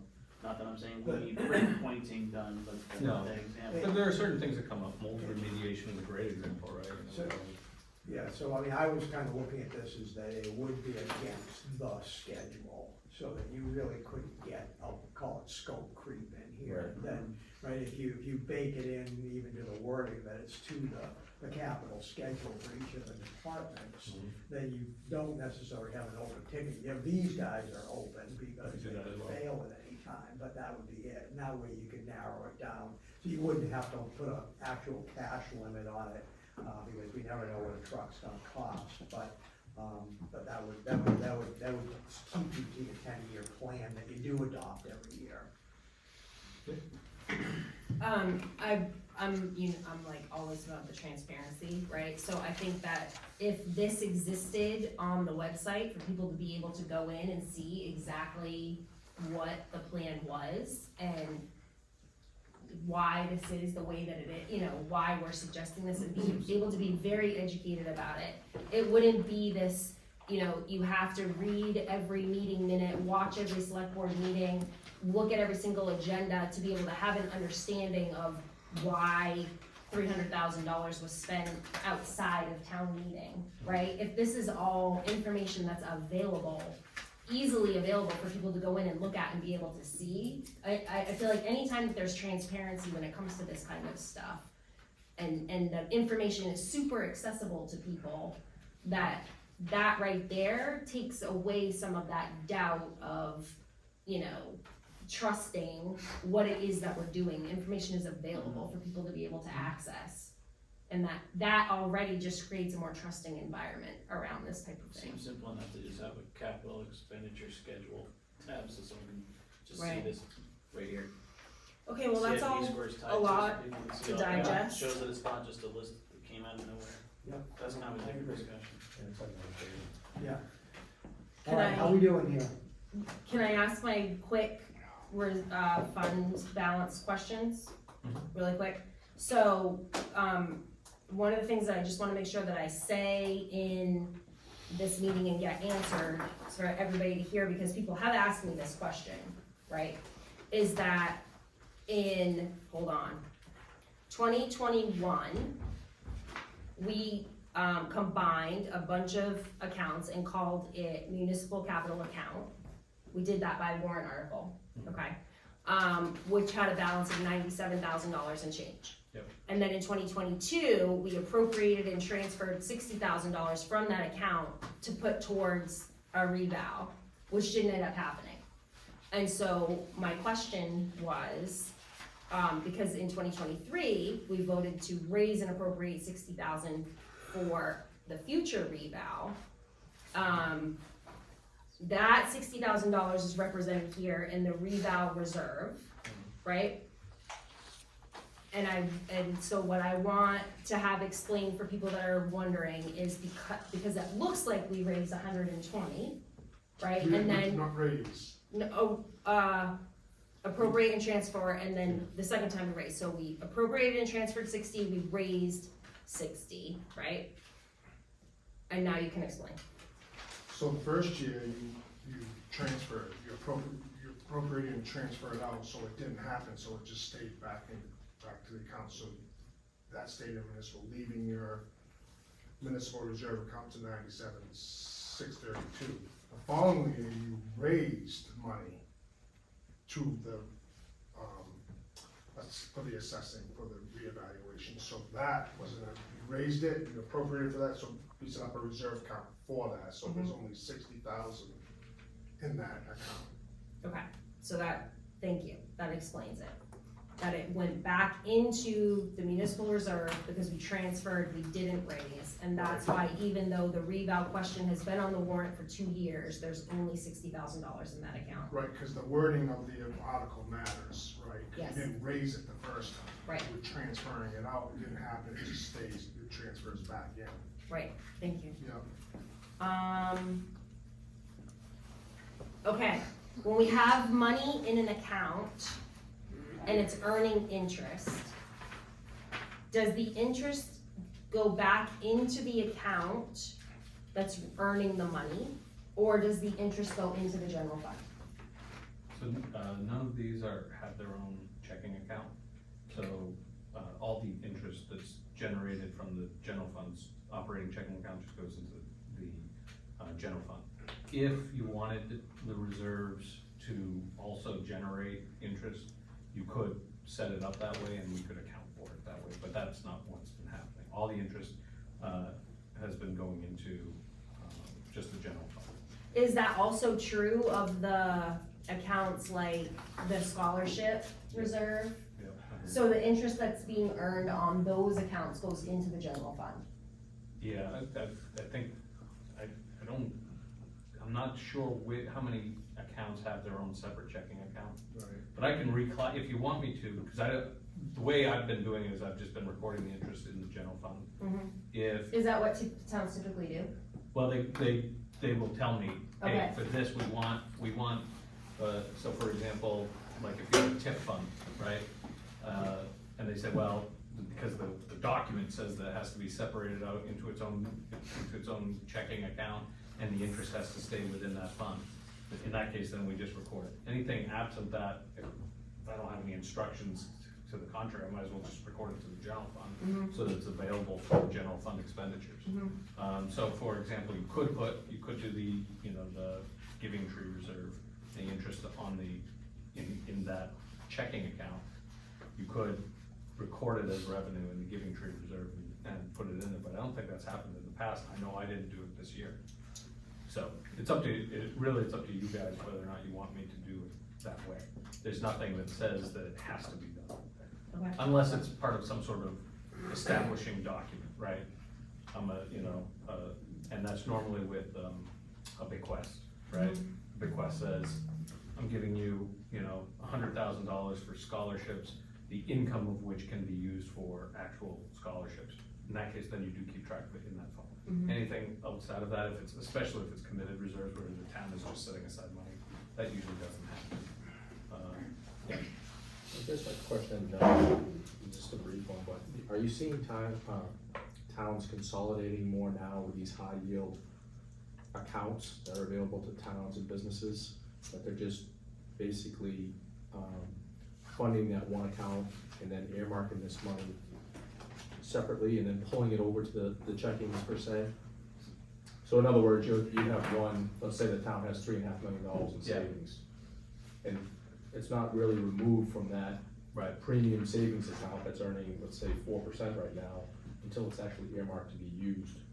Right. So they're actually capturing, let's say if you got $3 million, they're capturing the 4.5%. Yeah, I have seen a couple, it depends on the balance that the towns have. So a lot of the towns that I work with are smaller towns, so they don't usually have significant additional monies, but, some of the towns have, and particularly the counties, have set aside money into, CDs to earn higher interest so that they can generate that interest. And then what they, if that one account represents the value, you know, the fund balance of numerous funds, then you can do a sub-accounting and say, okay, well, of that amount, 10% goes to this fund, 10% goes to that fund, 6% goes to this fund, based off of what the balances were originally. It's basically, you know, pro rata. Yeah.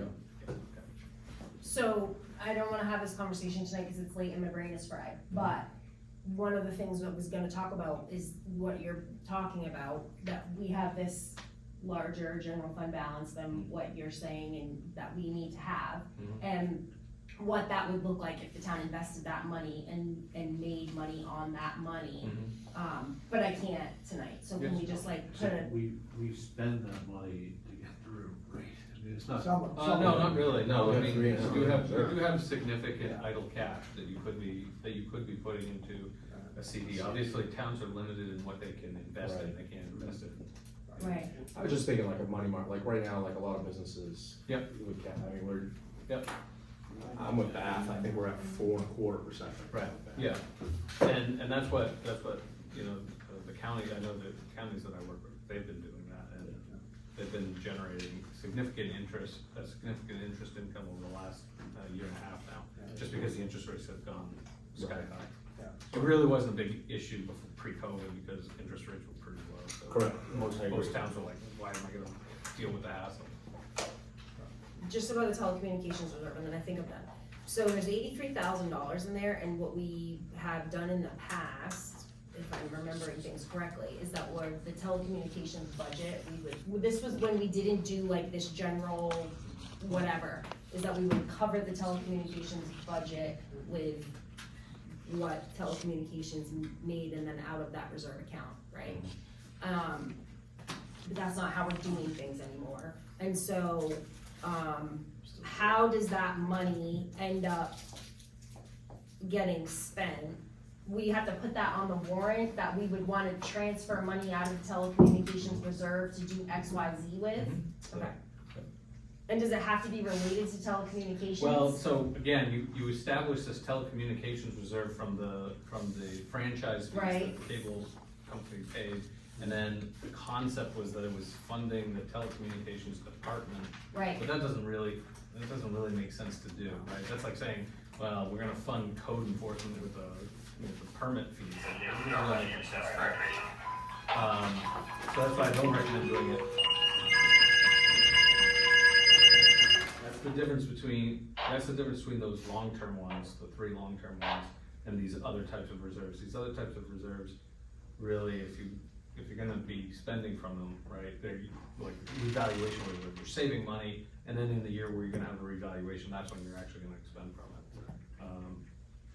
Me personally, if you don't really have any plan for it, I wouldn't have it as a reserve. I would just keep, right, I would either, I mean, that's the idea behind the CIP stuff, right? You're having a plan for idle cash that you've already raised in taxes.